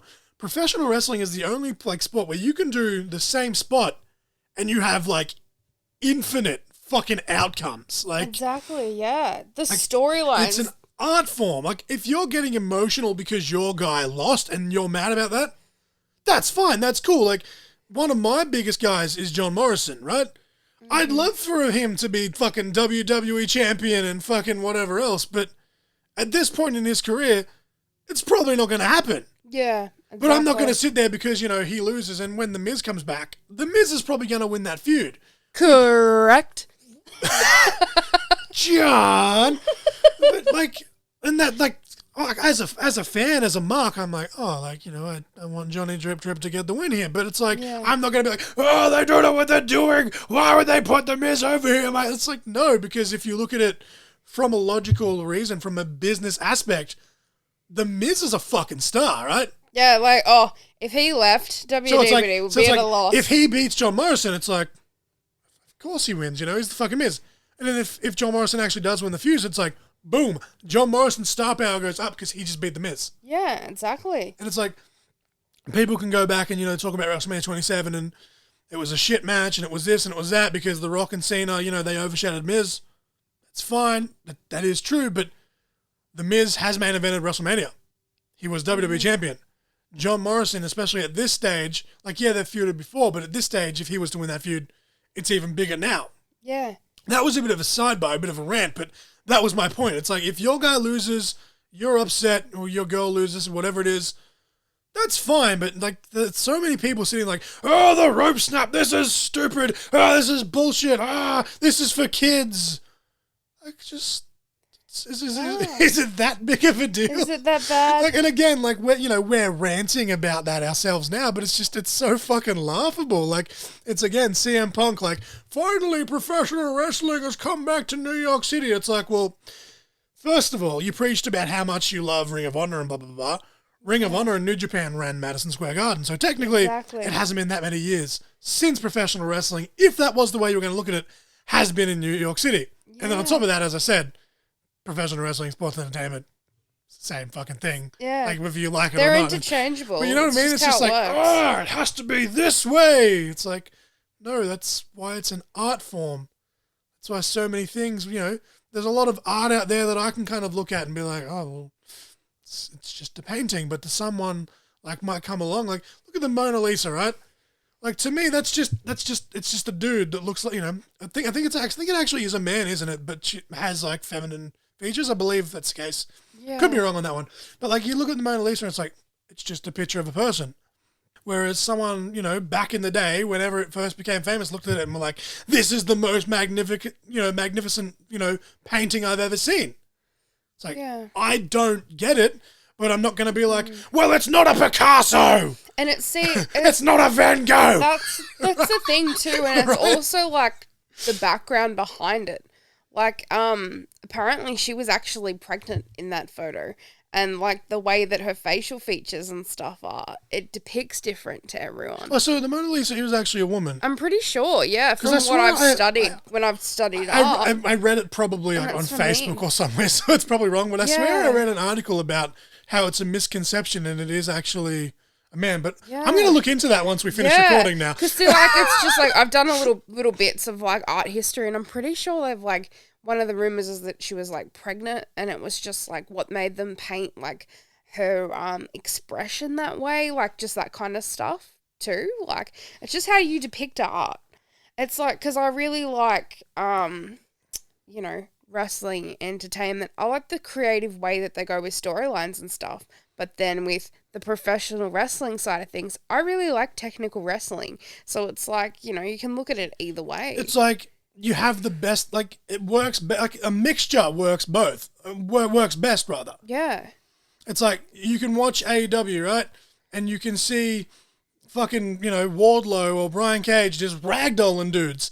And then you see the Lucha Brothers and they're doing flips and tricks. Yeah. And then you look at MJF who, his heel promos are just fucking insane. But he is a very systematic, old school technical wrestler. He's not technical, but he's really kind of like a Randy Orton in a way. He picks his opponents apart and he manipulates, like a Pete Dunne probably, but he manipulates the fingers and the arm for his Fujiwara armbar and stuff. Yeah. And then you've got Chris Jericho. He's not as good as he used to be in terms of fitness, but he's in his fucking 50s. The amount of people that are Jericho got fat and he could still kick your ass. Yeah. But yeah, we're over an hour in now. Did you want to cover Raw and NXT, or did you just want to go to the news and then cover the draft? Whichever works for you. I might just skip through. So Raw was Raw again. What I said, same as I said about last week's SmackDown and Extreme Rules. I almost said NXT. Raw again was a very fucking good show. The cage match between Lashley and Big E in the main event, thoroughly enjoyed that. I'm glad that Big E wasn't a transitional champion because we were watching that live. Again, we don't usually watch Raw live, but I think I only left the room maybe once or twice. But again, it's a 3-hour show. You can only sit still for so long before needing a bathroom break. But we were watching that cage match, and there was a few times we were like, fuck, like Lashley's just gonna Yeah. he's just gonna take the title off him. It's like, no, he doesn't need it. He's feuding with Goldberg, and then eventually, Big E retained. But it was a very good episode of Raw. Like, if a lot of people, they're sleeping on WWE. If you're trying to, get back in WWE, or you just want to see what the product is, last week's episode of Raw, at least upon recording this, of course, it'll be uploaded, tomorrow, which will be the day before this week's episode of Raw. So if you're hearing this, go back and check that out, whatever the date was. You can work it out yourself. But it was a really good episode of Raw. Yeah, it was pretty good. And then, again, NXT 2.0, it's kind of like, yeah, it's a bit weird, though, because, everyone's still kind of trying to, they're trying to find their feet now after the, the rebranding, basically. But Elektra Lopez and B-Fab, I don't know how much experience she's had before coming to NXT, but she comes across as very green, and as does Elektra Lopez. She has wrestled on the indies, but they still both seem very green. But that no DQ match that they had was actually really good. It was very stiff. There was some kendo stick shots in there where I don't know, maybe they are good friends in real life. Maybe they don't like each other in real life, because same. You hit your friends harder, you hit your enemies harder. But they were stiffing the shit out of each other with those kendo stick shots. But it was actually like, I was kind of like, oh, okay, because B-Fab's, shown that she has been green. I was like, I don't know what to expect. And then these women just came out, and obviously, you have the bells and whistles of the weapons to cover up any weaknesses, but it was fucking good. Like, they just beat the shit out of each other. It was like, it's actually cool. pretty good. I'm here for it. The stuff I do want to cover, though, the Index honeymoon stuff on NXT. Oh my gosh. Yes. Like, I think there was 2, there might have been 3 segments. I think it was only 2 this week. I think it was 2, yeah. Because I think there was one short one, and the second one was like a bit longer. Yeah. But just all of that, like, I remember, like, my brother-in-law, your brother, I don't know if I'm allowed to name him on the podcast. I just refer to him as my brother-in-law on this when he does get mentioned. But Brother. He came, brother.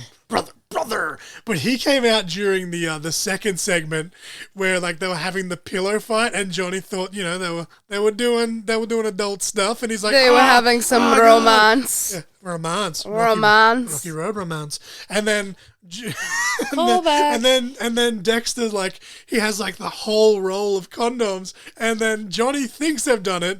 Dexter, knowing full well that they haven't, but he knows what Johnny thinks, gives him a thumbs out, and he pulls. It was like almost like an Orange Cassidy esque thumbs up, and he just pulls out this massive wad of condoms. There was like fucking 20 of them, and he's just like, thumbs up. And Johnny's like, oh no! Again, people say WWE comedy is cheesy. This was right up my alley. Again, this is going back to the art thing again. It's like, you're getting some good stuff in here. It was almost some like early 90s, like Adam Sandler type vibes, like back when he was at his peak. Like, it was so fucking juvenile, but it was so well executed. And I don't think anyone saw it coming either. Like, NXT, they're trying to be more risque, which I'm kind of like, it doesn't have to be. Like, I like Deathmatch Down Under. Like, I like deathmatch wrestling in general. Yeah. So when I watch DMDU, it's like, okay, it's an 18+ show. I know what I'm getting into, but I still think, again, it's an art form. There needs to be a balance. Like, they want to make NXT more for the adults, than Raw and SmackDown, which is fine, but it's like, you don't have to have, like, people saying shit and blah, blah, blah, blah, like, in every segment. Like, AEW the other week, someone actually made a meme of it. I think they said shit like literally like 36 times or something on the one episode. And it was just like, you can only do something so much before it starts to lose its meaning. Yeah. So that's why I like the Dexter indie stuff, because it's like, oh, it was risque where it was like sexual references and stuff, but they did it kind of like in more of a comedic way than an in-your-face way, than kind of like I was going to ask you this. I was going to not ask you this because we have been running a bit over, well, not over time, because we could do this all fucking day if you really want to, but toxic attraction, right? Like, they're trying to be more risque and stuff. What's your thoughts on that? Because me, like, I'm a bit of a weird dude. Like, it's like, yeah, I can look at people and I'm like, I can see why they are, aesthetically pleasing to the masses, but I'm a dude that, like, I can't really be attracted to someone unless, I have feelings for them. Hence why I look at you and I'm like, to me, you're the most beautiful woman in the world. And I say that. I'm not just saying that to you. I tell that to everyone that'll fucking listen, right? Yeah. But it's like, obviously, there is men out there that are like, oh, she's hot and blah, blah, blah, blah. But I'm like, and The reason I want to ask you this is because I want a female perspective. Because from like I'm looking at it as a guy, but I obviously, as I said, I'm different to a lot of guys where I watch wrestling for fucking wrestling and like Yeah. everything that comes with it. So I'm like, I don't want Gigi's ass in my face. I don't want Mandy Rose's tits in my face. Yeah. But at the same time, I'm like, I understand that them wearing that kind of stuff is, that's empowering Yeah, maybe to them. that's So it's like, empowering so it's like, where do you stand? Like, does NXT, not so much does NXT need tits and ass, but what's your thoughts on them going down this road with almost no warning? Yeah, I just feel like, I don't know, like with the new branding, I feel like they're just trying to have it a bit more explicit, like you've mentioned before, but it's just like, it's not needed really. Like, you're trying to show strong, empowered women, but in saying that, if they feel comfortable wearing that, that's fine. Like, if they want to wear that kind of stuff and it makes them feel powerful and it helps them like perform better, I'm all friggin' for that. Like strong, like powerful women are what we need, especially in this industry. Like, they need to break out more. But I'm worried. I just don't want it to go backwards. I don't want it to go like the bra and panties matches stuff again. That's what I'm worried about. I don't really worry too much about what they're wearing. It's more the fact that I don't want them to get set back in wrestling. You have like Becky and like the four horsewomen, Becky and Charlotte and Bailey and Sasha. Yeah, Sasha as well. And it's just kind of just like, they just changed the game. Like there was women before that were just so powerful, but they didn't get to get shown, like Trish Stratus. But they were making her do silly matches like bra and panties, but she was awesome. You got And Vince so was McMahon Lita. making Like, her crawl around and bark like a dog. like some of the stuff that like even Lita was doing, and I'm just like, man. why are you doing this? Like Trish, she's Lita, having, Victoria, to a lesser extent, later on in years, Mickey James, like, yeah. just Why? fucking badass women. Why did you need that lesbian angle? Like, I get art, but like, and I'm all for like the LGBTQ community, but they were kind of making a mockery of that. Yeah. It was just like to appease men. That's what it felt like, and I was like, no. Quick sidebar though. We won't go into it too much because we've got Yeah. other stuff, but that's what pissed me off when they dropped it with Sonya and Mandy. Yeah. Because Sonya, as a real life, lesbian woman, Mandy, almost said Rhodes, Mandy Rose, being her best friend, they wanted to do it in a way where it was like, it Yes. wasn't too over the She's- top. It was presenting to it. It wasn't Yes. just doing a token, here's your, like, I don't want to say that I'm woke, because I know that a lot of people that are can be a bit extreme to a point. But it's like, a lot of times, like, especially back in the day, it was like, here's your token female, here's your token, mixed race, here's your token, whatever sexual orientation sort of Let's thing. tick boxes. Whereas Sonya's like, no, I don't want to be a lesbian wrestler. I want to be the wrestler that's just Yeah. lesbian. But at the same time, it's like, for the story, let's do this Exactly. And and I spread think awareness to say that, hey, we're here that's for you great. guys. And then all of a sudden it's like, oh, we're going to drop it. And then they had that thing with Yeah. Liv where it's like, I'm in love with Lana, but then continued to beat her up Yeah. every single week. That screams Stockholm Syndrome, which is not a message you it want to be was just sending. not- it's First of just- all. It's not. And I just thought, like, But yeah, it was if just they like- did that Mandy Rose, Sonya, like, kind of, like, angle, that kind of story, that'd be more powerful because she actually is a lesbian. She can portray it to, like, the true extent of what it is. And, like, help other people come out, everything. Like, it would open so many doors instead of just, like, I'm not sure with Lana. I think Lana might actually be bisexual. I think I'm she, not she sure. did I'm say not- it in Total Divas. I don't know if that was Yeah. just for, like, for drama drama or or if it something, is, but yeah, like, that's awesome. But it's just, But she's... that was done in more of like a cheesy, like, again, juvenile Yeah. movie way. And that's where I do agree. Like, when people say WWE humor, they're referring to that kind of stuff where it was just like, we're getting married and fucking Rusev's a cuckold for whatever reason and now this chick has a lesbian crush. And it's like, but that stuff kind of just gets looped in together. And it's like, no, like, that stuff, and again, like, it wasn't bad per se. Like, it it just was... felt like more of a mockery than yeah, a it true was, depiction of yeah, what... in that particular case, it was just Yeah. like it was not needed, and that's why when Jake Atlas was released, it's like again, you don't want him to be the token gay guy, but Yeah. the amount of fucking talent that he had He on was top so of what he talented. was trying to represent. Yeah, he was Like, representing and being him true and to Sonia, himself. like him and Sonia together as a male gay man and a female lesbian woman. You got some people, they're more comfortable Yeah. talking to one or the other. It's like you have both to be spokespeople. Like they could have been an amazing team Yeah. outside, but But it's like, this is probably like, we're going out of time here, but I'm just kind of like it's fine. ranting. But, As I said, like I've got a guest, so I can go up to like 2.5 hours if you want. Like we can sit here and talk all day until I've got to go to work if you want. Like I don't care. yeah, like I just think that it's really powerful in media, just having the LGBTQ plus community just like kind of represented, because I mean, that's just creating role models for like kids that are like felt like even transgender. Like I just absolutely love Nyla Rose. Nyla Rose. Like she's just awesome.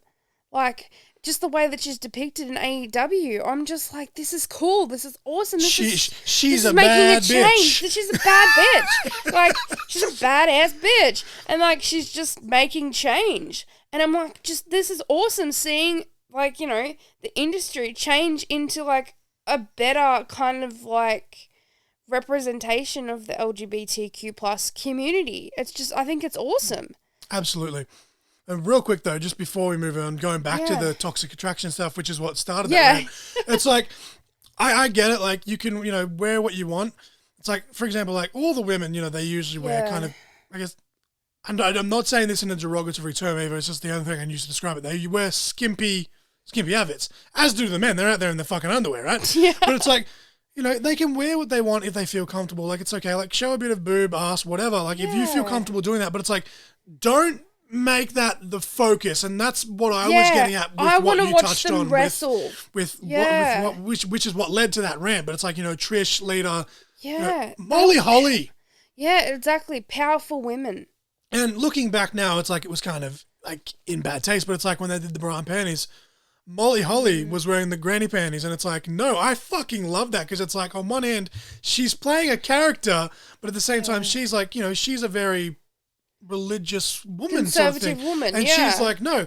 She's like, okay, fine. I'll play your game, but we'll do it this way. And that's a good way to look at it. But instead of just being like, Yeah. oh, this woman's shaking her ass, cheer for her. It's like, no. Yeah. I don't fucking want to. I want to see her wrestle. At the same time, I think it's that old school, not really paying attention to like the world in general.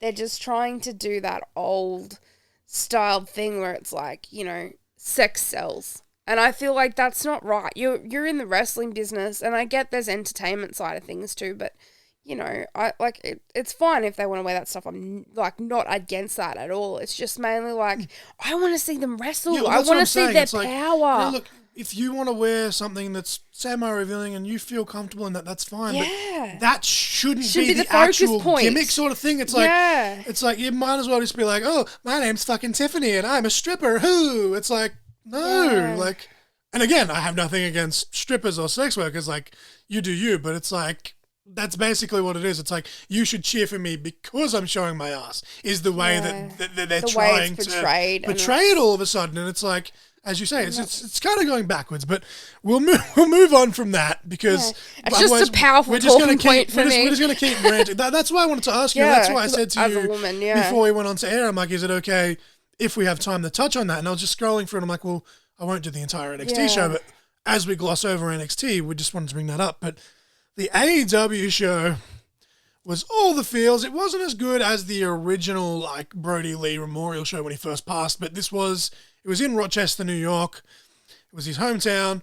The opening match, speaking of doing all the flips and false finishes and shit, Adam Cole versus Jungle Boy. It was fucking fantastic. Absolutely. But the big talking point here for me was the Dark Order versus the HFO. Of course, the Dark Order have been bickering, and then out came the mama, Mrs. Huber, coming out, and you boys better sort your shit, like a fucking mob boss. She had like the pearls and everything. It was fucking great. Although there was just a little thing. It wasn't overly big, but for me as a mark, like you've only seen a little bit of LFI here and there in Ring of Honor that we've been watching. But Andrade said to the Death Triangle, or Yeah, it was the Death Triangle because Puck was there. That he has some friends that are coming to take the Lucha Brothers tag team titles. But it wasn't the AEW titles. It was the AAA titles, of course. Yeah, AAA AAA. Lucha. So it's like, is he going to bring in Dragon Lee and then Roosh when Roosh is like healed from his injury? Yes, that or would is be he going to so go awesome. to I'd be like here his for that. LIJ people in New Japan? Like, so many, like... So many options. Like, well, even if you still had Bestia, right? Dragon Lee and Roosh's father. Yeah. But then I'm like, what if we get Kenny King? Dragon Lee and Kenny King Yes. versus the Lucha Bros, or a 6-man with Andrade and those two. It's like, or then you look over in New Japan and you've got, you've only seen bits and pieces, but Tetsuya Naito, he was actually the IWGP Heavyweight Champion at the start of the year when I showed you the stuff before I had to cancel my subscription because we're on a budget here, and unfortunately New Japan... Budgets, brother. Yeah, and we had an actual budget cut because I got a fucking wedding to pay for. Every little bit counts, but... Ouch. That's not what I meant. But yeah, like, that excites me greatly. Like, the amount of people that Andrade could bring in, or could even be, like, new people that he's been, like, training as well. So I'm looking forward to that. Dan Lambert doing, like, kind of a Jim Cornette-esque thing about, this show sucks and you're all fat and blah, blah, blah. And it's like, it's such cheap heat, but it's like the amount of people that are actually buying into it, because it's kind of true to a point. Like, the amount of, like, and when I say this, I'm not attacking people personally, but the amount of neckbeards that are like, we want this and we want that. It goes back to what we were just saying. We're not going to harp on that. And then he comes out and he's like, shut your mouth. You don't know what you want. I'm just like, oh, it's funny because it's true. But yeah, Sammy Guevara, though, winning the TNT Championship. Yeah. Like, I've been a little bit iffy on Sammy Guevara after the comments he made about Sasha Banks, and I understand that he was making them as a joke and he didn't mean them, but at the same time, it's like, people are like, oh, people get too sensitive, and it's like, no, because I talked about this in the last episode with Tommy Dreamer being suspended. It's like, it's not that people are getting too sensitive, it's just that we're in a day and age where that stuff's never been okay. It's never been okay. It never was, but we're just in a day and age where it's like, you know, we're becoming more aware, but at the same time, it's like, I am still a fan, so like I'm torn, if that makes sense. Like, where do you stand on Sammy Guevara? Like, are you like happy that he won the TNT Championship, or because I'm like, there was a really feel good moment with the confetti, and it's like at the same time I'm like, I kind of want to forgive him because it's like he shouldn't have said it, but it's like it was just one comment that was very fucking distasteful at that. But it's like, but it's like he was off TV, he did the sensitivity training. Yeah, well, I feel like hopefully now, like, everyone deserves a second chance. Like, I'm not for that stuff at all. But I just feel like everyone kind of deserves a second chance to redeem themselves. And it's good that he's gone and got the sensitivity training. And I just hope he doesn't do anything like this again. But, like, I was happy for the win. Because I was like, you know, Miro's been killing it. And it was just good to see someone else win. And it's a little bit more refreshing. And it's just, yeah, like with Sammy, it's still a bit iffy and he's still a bit on the toes for me. But there was just that comment. But, you know, he was young and immature and that's no excuse at all. He was old enough to still know that is wrong. Old enough that's to not know better, okay. young enough not to care. Yeah. And now, you know, unfortunately, he had to deal with the consequences, That's the which he repercussions. did. Yeah. But yeah, like I was just wanted your how I thoughts on that, feel, because I'm like, because I kind of popped, and then I was like, in my head it was like, you shouldn't be doing that. He's evil, and it's like, yeah, it's like, but he didn't actually, and it's the same as Jimmy Havoc. Like, I feel for him in many aspects because it's like, what the thing, you know, the stuff that came up about him was bad, but it's like, it just sounded like, it was almost like, we're not going to go into this topic because we will be here for another hour, but because I'll passionately talk about this all day. It was like the Johnny Depp Amber Heard stuff, right? As I said, we're not going to go into that, but that's kind of what it was. Like, Jimmy and his partner, I can't even remember who she was, her name off the top of my head, but she is a fairly famous, you know, tattoo model, and they had a very freaking toxic relationship, but it's like, at the same time, I'm like, I want to cheer for him because it's like, you know, he shouldn't have, you know, said the things he said, but at the same time, you know, from what she said, you know, he didn't, you know, physically abuse her. And it's like mental abuse is just as bad, if not worse. But at the same time, it's like it wasn't per se mental abuse. It was just he was lashing out, which he shouldn't have been doing. Like, I sometimes get mad and I'm like, ah, fuck. And then I'm like, it's okay. I'm not at you. Like, I feel bad, like, just kind of being in a bad mood when you're around. So, like, what happened with Jimmy was fucking, like, that was way more extreme, obviously. But it's like, that's kind of how I'm trying to look at Sammy is my fault, if that made sense. It's like, they shouldn't have done it, but it's like, at the same time, they haven't actually hurt anyone. Yeah. It was just, like, he needs to redeem himself, I feel like. And I feel like he's on the way to redeeming himself, like, having the sensitivity training and hoping he doesn't go back down that road again. Yeah. I just wanted to touch on that before I went into the song of the week, because you already know what the song of the week is, and it's like, it's very, like, mental health driven, of course. You know, Citizen Soldier just released another song, which is much like their previous ones, is yet another fucking banger. Like, I think I've gotten you hooked. You look mighty fine in your Citizen Soldier t-shirt. The purple just pops. Oh, thank you. I want to do the ba-dum-ts, but I can't remember which color it is. Ba-dum. I'll do it for you. But yeah, the song of the week this week is the newest track in the Citizen Soldier Fight the Good Fight project. And I've mentioned that God knows how many times. I think every time they've had a new song since I've had the podcast, it's been the song of the week. But the song this week is Hand Me Down. And I don't want to harp on it too much, because I have the love of my life sitting in front of me. I got a little engagement ring on my finger. But this song, at least up until meeting Mrs. Crossfire, it fucking just epitomizes, like, my life. And it fucking hit me. Like, there's been a couple that, like, you know, they've still been good songs, but they haven't really hit me. But the last one, Bedroom Ceiling, and then this one, it's just, they kind of go hand in hand, and it was just all the fucking feels. Definitely go check it out. Remember, I say it all the time, if you or someone you love is struggling with mental health, reach out. Like, I know that Mrs. Crossfire, like, even one of the things that made me kind of fall in love with her even before, you know, we just, you know, went down that way. It was just, we're talking as friends. It was like, holy shit, like, this is someone that I just, for whatever reason, like, I knew I could trust, you know, with my problems and stuff. And so, like, if anyone listens to this, you know, you got some issues, don't be afraid to reach out to me. It's like, I'm not a professional. I don't know what to say, but I'd like to think I'm a good listener. But just remember, it is okay to not be okay. That song, one more time, was Hand Me Down by Citizen Soldier. Not much in the wrestling news this week, but Sami Callihan had his ankle absolutely fucking destroyed. I don't know the actual injury. I did read it, but I forgot to write it down. But pretty much his ankle was completely just shattered. It was fucked. Basically, one of the Impact tapings, and I believe it actually aired on this week's episode, if not next week. Again, I can't get into my Impact Plus account, so I don't fucking know.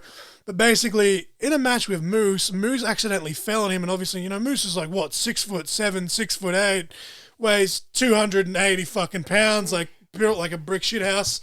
Fucking Terry Crews fucking type style vibes there.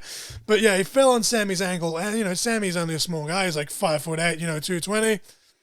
Ankle just went kaput, so he's going to be out until about mid-2022, which sucks major sack, because on the day that myself and Mrs. Crossfire were actually meant to be getting married, Sammy is hosting a Wrestling Revolver show. Of course, he owns, runs, promotes that show, where he was reuniting with John Moxley as the Switchblade Conspiracy from back in like 2010, 2011, when they were both very, very young, to take on the reuniting Eddie Edwards and Davey Richards, the American Wolves.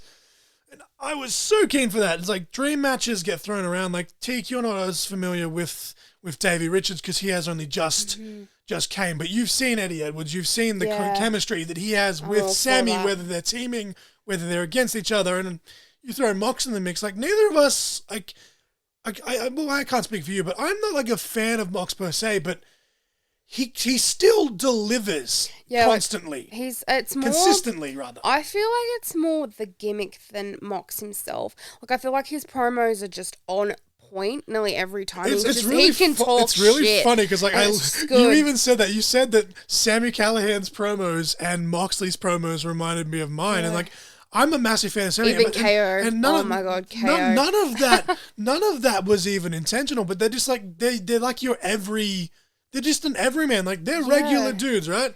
but they're doing what they've fucking loved since they were like knee high to a grasshopper, and they're gonna fight anyone that like, you know, chip on your shoulder, like it's great stuff. But and even his wrestling, to say, like, Mox's wrestling actually is pretty good. He's like, he's a worker. He's a hard worker. yeah, well, it's funny because people used to be like, "Oh, Dean Ambrose is nothing. Go watch John Moxley." And it's like I've watched older John Moxley stuff, and it's okay, but it's like Dean Ambrose was better. But current John Moxley, now that he's grown as a performer and he's put everything together as a worker, fantastic. Chef's kiss. Like you cannot fault him.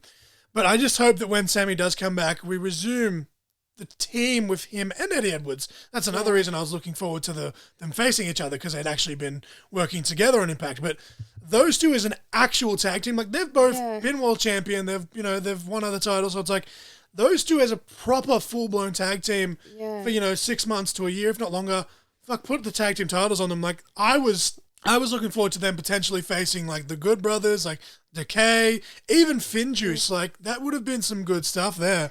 I even like kind of like the way that they mismatch with each other at the moment, because it's kind of just like, I don't like you, but I'm tagged with you. It's kind of like a bit like an odd couple kind of pairing, and then they're kind of like building, like, I just want to see where that relationship goes, like the building of the relationship where they finally kind of like, it's like, get along. Sorry, I didn't mean to cut you off there, but it's like Eddie Edwards, when he was with Davey Richards, they were like, in the earlier days, they feuded like on the indies and stuff, and then they was like, okay, try-handed teaming.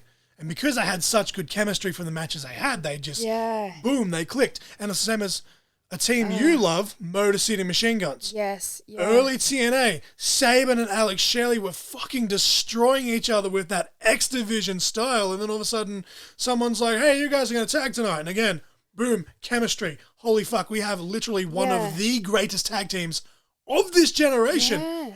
And that's like that might be an understatement there. Sorry, I'm stuttering now because I'm getting excited. But they honestly, Motor City Machine Guns, may be in the running.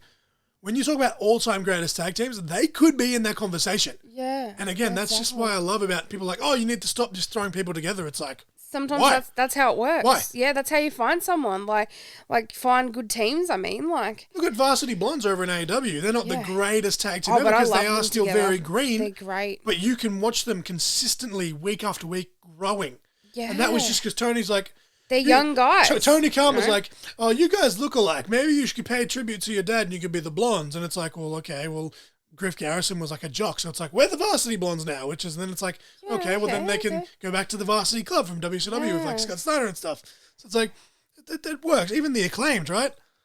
Like, I can't see them not being a tag team now. And it was just like Max Caster and Anthony Bowens. It was just like, okay, you guys look like you'd work as a team. Put them together. Let's see how it goes. Boom. Great tag team. Yeah. But yeah, going back to Sammy and Eddie, it's just they work really well together too because of that past background between them. Like that match where like Sammy full on injured Eddie and he's trying to respect him and still be in a tag team with him. Talk But that about history. happy accidents. Like obviously, like you never want to see anyone get injured, but that injury skyrocketed both men's careers. And obviously, with Eddie's blessing as well, like Sammy was like, he played on that. He fed off that. Like people in the business were like, fuck this guy. He's unsafe and blah, blah. And it just, it was an accident. Whoever the prop guy was fucking fucked it up and put the wrong chair there. And here we are. But it's like, because it's like Io Shirai does it like in NXT where she does it with everyone. I don't like you, but I respect you. But it's like Sammy and Eddie, it's like, they're kind of sort of growing to like each other almost just because of their love and like respect for the business. Yeah. And it's like, we do things differently, but together that might just work. Yeah. It's like, it's not even like chemistry. It's not even an odd couple per se, because odd couples are like, it's like random. Kane and Daniel Bryan their chemistry like does work. Rhea and Nikki ASH. That's an odd couple, but it's like, these two, it's like, they're so similar that they're different, or they're so different that it makes them similar. Like that doesn't make sense when you say it like that, but it's just, there's something there. But yeah, I just hope that comes back when Sammy is able to return. Yeah, for sure, yeah. Also in the news this week, Impact are bringing in a new championship, which is the Impact Digital Media Championship.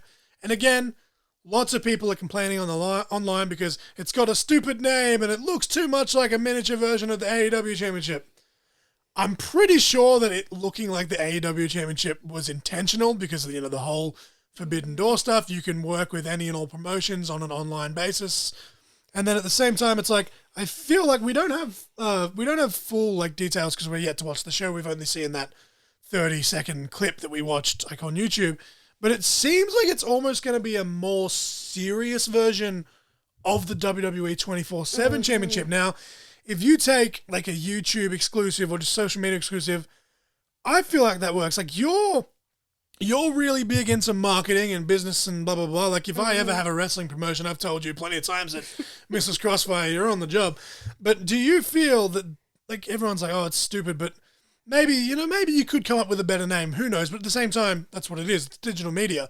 So it's like, do you feel that that could be a step in the right direction for Impact trying to gain back the fan base that they did once have? Like, whether it's TikTok or some other kind of some other type of social media, rather, that's up and coming. Yeah, well, I feel like it's a positive way to branch out. Like, when you look at it from like a media perspective, and like you just see them branching out, and like even people that might not be interested in wrestling are like, what is going on here? Like, what is this? Like, I want to look into this. Like, who's that big beefy guy? Like, or whoever's, like, got it? Like, who's that strong woman? Like, is it going to be intergender? Who knows? Like, kind of, like, it might end up going that way. Well, not to sound shallow, but it can come back to, like, what we were condemning before, like sex sales, right? Like, for example, like Roman Reigns is a good-looking dude. They might see, like, say, W. Morrissey, right? AKA Big Cass. Yeah. He's 6'8", he's jacked. He is a good-looking dude. Like, chicks, they like...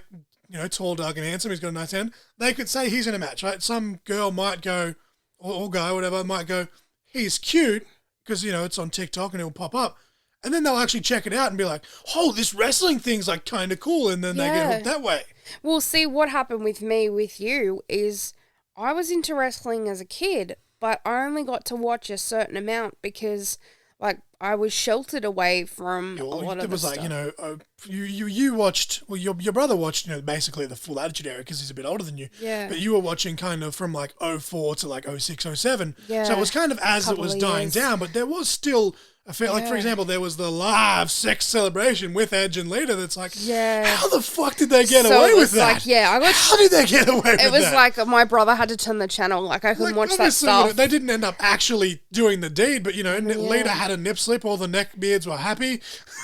But yeah, going back to that again, it was just like, we couldn't afford Foxtel anymore. So it was like, so wrestling's gone for me now. And then this ugly mug pops up on your Tinder profile. Then just me. Hey, you look like Bam Margera, wink, wink. Wink, wink. Want to meet up? But yeah, no, like, then started dating John, who lives and breathes wrestling. Like, that is like his second love to me, obviously. No, I love you more than professional wrestling. You know that. And it takes a lot for me to say that, but if we're being honest, there's a reason there's a ring on the finger. Like, he lives and breathes it, and he's just taught me so much, and it's just sparked, like, this passion in me. Like, I'm just obsessed. Like, I live and breathe it now. Like, we watch, like, at least some form of wrestling, like, every single day. What I love, though, and it's like, I don't want to harp on past relationships because no one wants to talk about exes, but, like, exes of mine that have watched wrestling, they've basically just gone, they've either gone the complete opposite just to fuck with me, or they've just gone, and spat out everything I've said, whereas you've looked at it and you're like, for the most part, we do have a very similar mindset, but there's been times where you and I we've almost, your brothers thought we've been, like, having arguments, but it's like, no, we're just passionately debating and bantering about professional wrestling, because you're like, this guy should do this, and I'm like, no, it should be this guy should do it, and you're like, no, this guy. Yeah, it's like sometimes, like, I'll come up with storylines that should happen, like, I've got that creative mindset, so that comes, like, to fruition. And then there's sometimes too, like, it's like, oh yeah, I like the Japanese strong style, and then it's like some other times I'm like, oh, like, I wouldn't mind watching some technical wrestling, because I really liked Pete Dunne. I was seeing bits of him with what's his name, I had a massive mind blank here. Matt Riddle. Riddle. Oh my god, them and tag again, teaming together. You got introduced to them through the Broserweight, and it's like, Yeah, they're this funny. is good. Odd couple. Odd And then all of couple. a sudden you watch him wrestle, And I was it's like, like, oh, that, Pete and Dunne's that's got... why they gel, because they Yeah. might have different personalities, but their wrestling style is yeah. very similar. But like going back to it, like Pete Dunne, just watching him wrestle, I'm like, I like this way of wrestling. Is this like the old school, like circus British kind of like UK like wrestling? And then I was like, oh, so like he's on NXT UK. We need to watch that. I'm like, thoroughly enjoying this. And it's not even the stories, it's just how technical it is. I'm just like, I like this. And that's why I love it, because it's like you throw in technical wrestling and then you add the stories just to add, the drama. And it's like, boom. Like fucking professional wrestling is like... This is good. There's a meme out there somewhere, and it's like, in professional wrestling, can you have like an undead funeral protector, a dude that's bashing his wife, and, a pyromaniac that electrocutes a billionaire's son's fucking testicles, Obviously, in that reference, I worded it probably way worse than it is in the meme, but it's like... So it's so bad. Like, it's like Taker, Kane, Shane McMahon, like Stone Cold. Like, there's just all this thing. It's like, only in wrestling can you have this, this, and this, and it's like, you're fucking right, though. Yeah. Like... But it's just, like I've got exposed to different types of wrestling because, see, as a child, it was just wrestling entertainment. I didn't see the pro wrestling side. It was just the storylines. I was obsessed with Taker. I was obsessed with Edge. And it was just like, because it's just like, the rated R superstar, Oh, Miss Day. And it's just like my little brother just lived and breathed Ray. So, like, Ray and Eddie were, like, huge influences as we were watching as children. So I was kind of like, oh yeah, we're getting like some wrestling here, but it's like just seeing all the different styles, because you could see Eddie and he's doing the lucha stuff, and I'm like, this is awesome. I love a good Spanish fly. Love a good froggy splash. Froggy sploosh. Luchadores. Fucking where did Luke Gallows come from? Doing Reptile over here.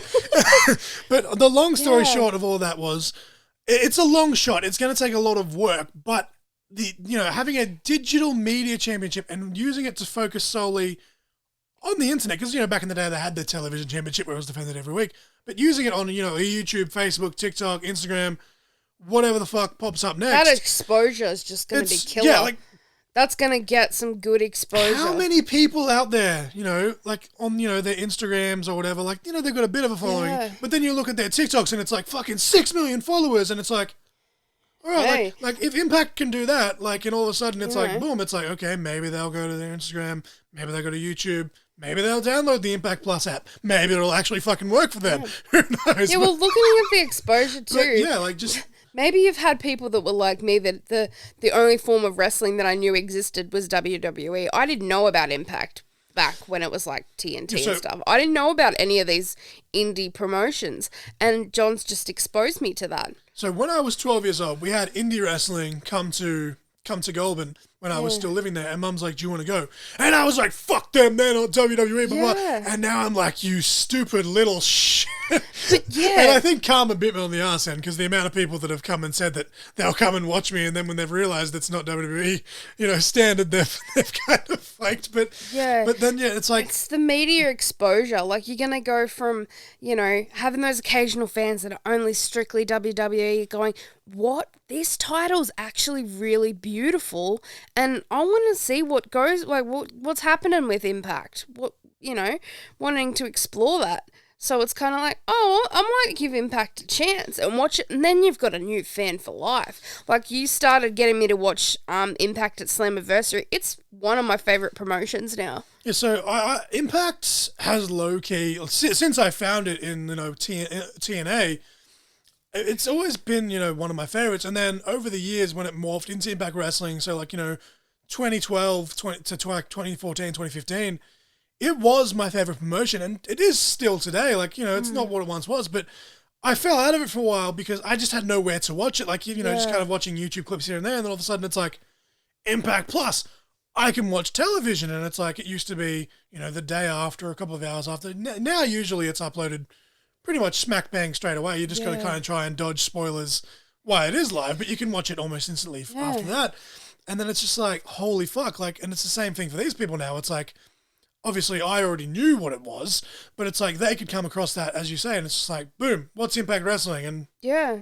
What's Impact Wrestling? And then it goes from what's Impact Wrestling to like what's going on. Like, because obviously AEW's up there with WWE. I don't care what people say. They are up there. They are a they are the competition. second biggest promotion in the world right now. There's Yeah. no argument about that. They're up there. And they're only 2 years in. So it's like people know who they are, obviously.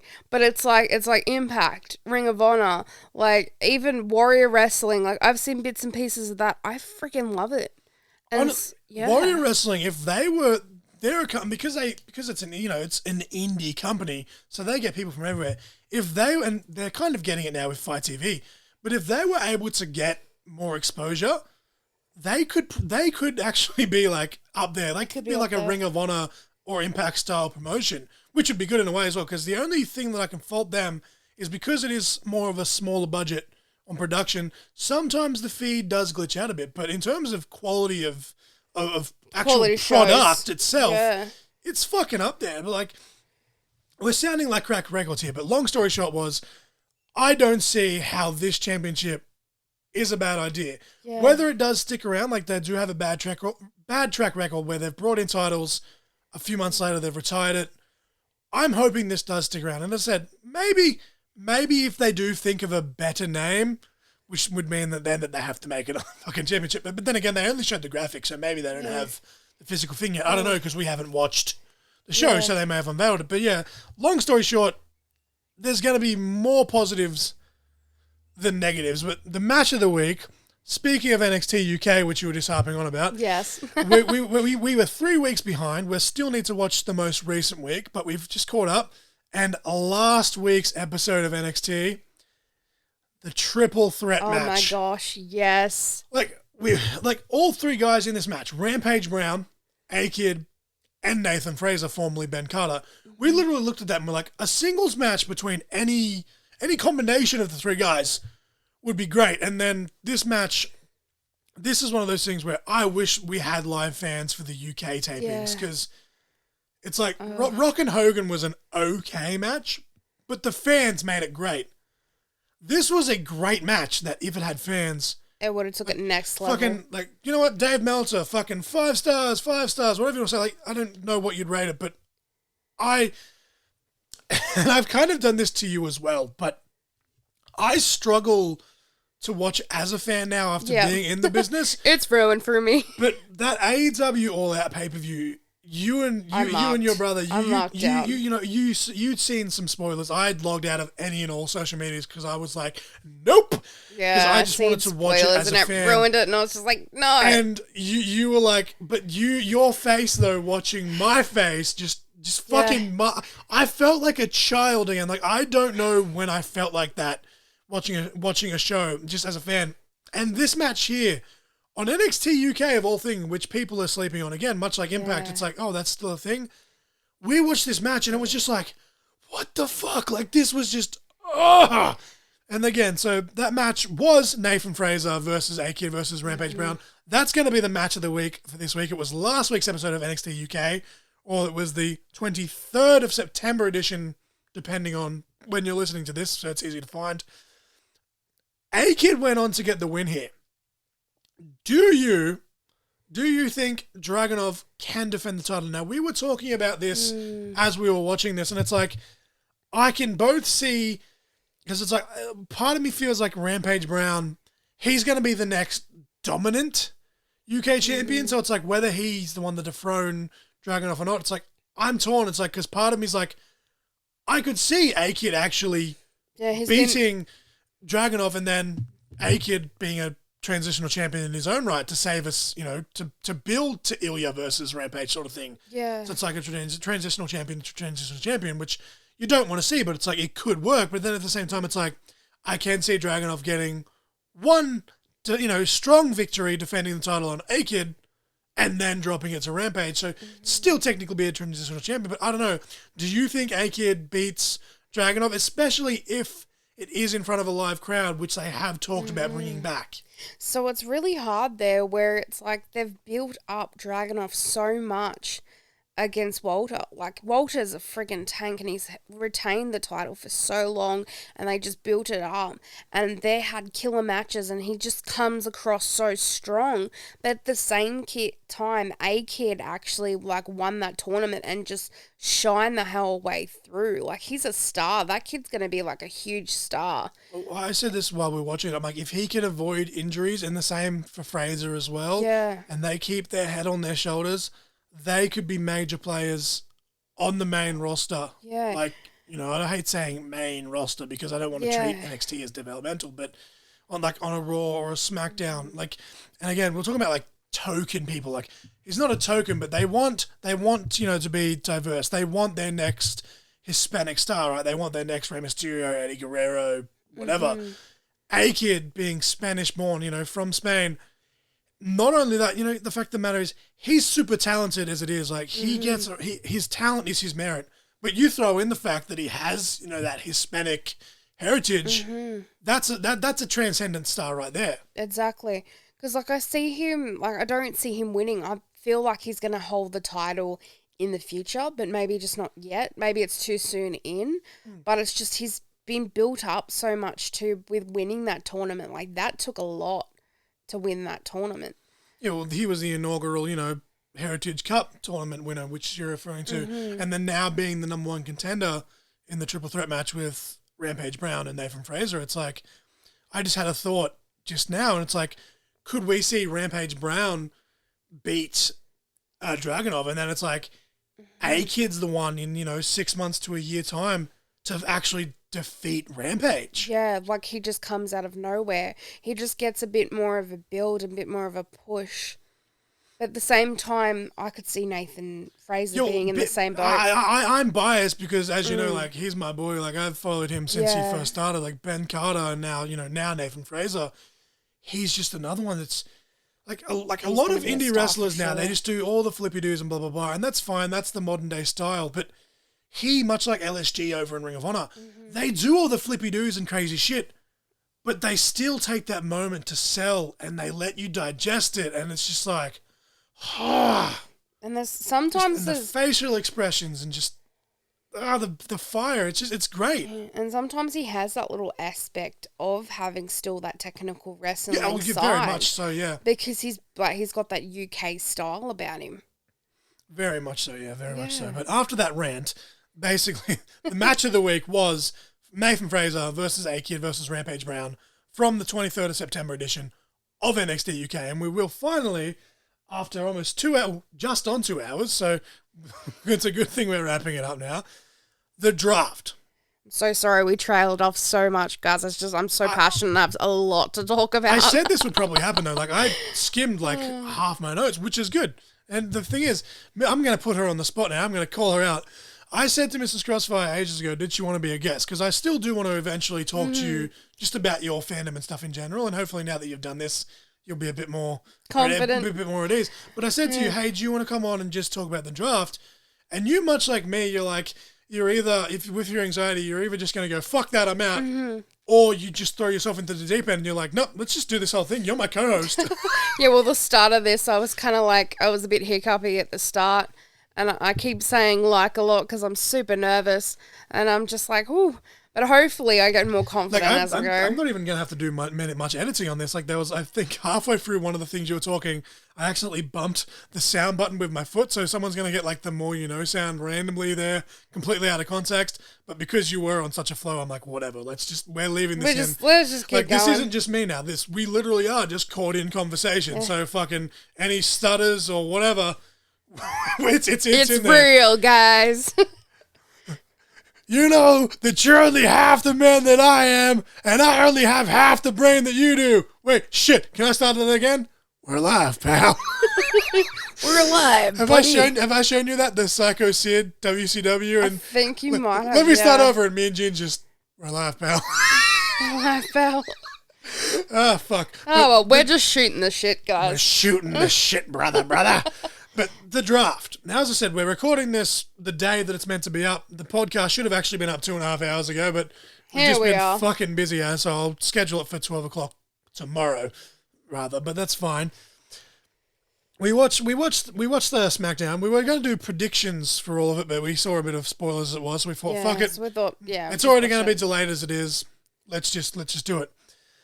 So these don't actually come into effect until 3 weeks' time, the day after Crown Jewel. Now, it's both silly and smart at the same time. Like, on one hand, you have a draft, you'd expect it, okay, take a week or so, that's fine. But then 3 weeks, it's like, eh. But then at the same time, that still does give room for titles to change, people to move around.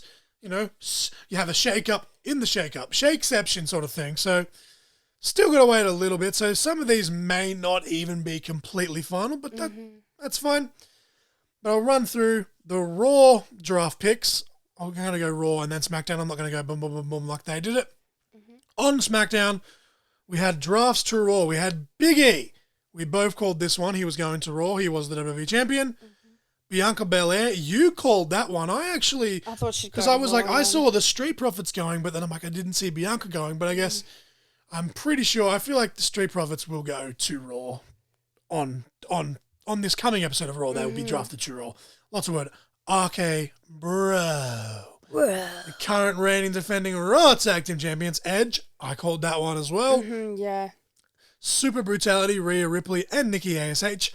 I thought, no, they can go to both brands whilst they are the women's tag team champions, but I honestly thought that they were going to go to SmackDown. Like, when Rhea was on SmackDown the other day, it was weird because, she's got the whole nightmare personality and it's metal, so you kind of associate Red with her for Raw, but then seeing her on SmackDown, it kind of just felt right, because SmackDown, it is still more of the in-ring based product. Yeah, for sure. But we'll see how we go, I guess. Keith Lee, or Keith Bearcat Lee, that's another whinge for the internet, not realizing that he's paying tribute to an African-American wrestler from back in the day, but whatever. The Mysterios have gone to Raw. Now that they're being drafted, do you still think they're going to, break them up? Or are they just going to, fuck it, it's a new show, they're a tag team? I just feel like maybe they're going to go, fuck it, it's a new show. Because, just look at how long it took them to break Miz and Morrison up. They keep having, they literally teased that since Morrison, returned last year. From January last year, they came back, they were a team, they won the titles, lost the titles. So, they've literally teased that for, a year and a half. It's just finally. And then fucking they do it and Miz disappears for Dancing with the Stars. Yeah, so it's yeah. Oh, fuck. But no, I still feel like at a possible WrestleMania match could still be in the works. Yeah, that could happen. But maybe they'll get on the same page and they'll win the Raw Tag Team titles and they'll do what Ray and Eddie did at WrestleMania 21. Tag champ versus tag champ. Possibly, if you want to go Ray and Eddie tradition, first match at WrestleMania. You need a good match to kick it off. Father, son, let them just fucking go all out. Go hammer and tongue. Yeah, hammer and tongue. But yeah, I just see that could actually happen. Because I'm kind of getting vibes now. It's like maybe with Sammy getting in Dom's ear on the last episode of SmackDown, or last week's episode of SmackDown, it's like he's trying to give him advice, but maybe that's what makes him see the light, so to speak, and realize, hey, Dad, we've got to talk. Yeah. They go to Raw, possibly feud with, the Hurt Business maybe, because I feel, it doesn't make sense, but I feel like Ray and Dom versus Shelton, who's a fantastic veteran in his own right, and Cedric Alexander as well, they're I just want to see them have matches. That's got nothing to do with it, but go to Raw, have some great tag matches. Eventually, maybe they could even be the ones to actually beat RK Bro. Yeah. Because again, he was working with John Cena at all the dark matches and house shows. Randy Orton, he's been there, he's done that. Randy Orton could be a veteran to be like, hey Dom, come over here. Yeah. Come sit under the learning tree. Because, it'd just be good to just have that a little tribute to Eddie Guerrero.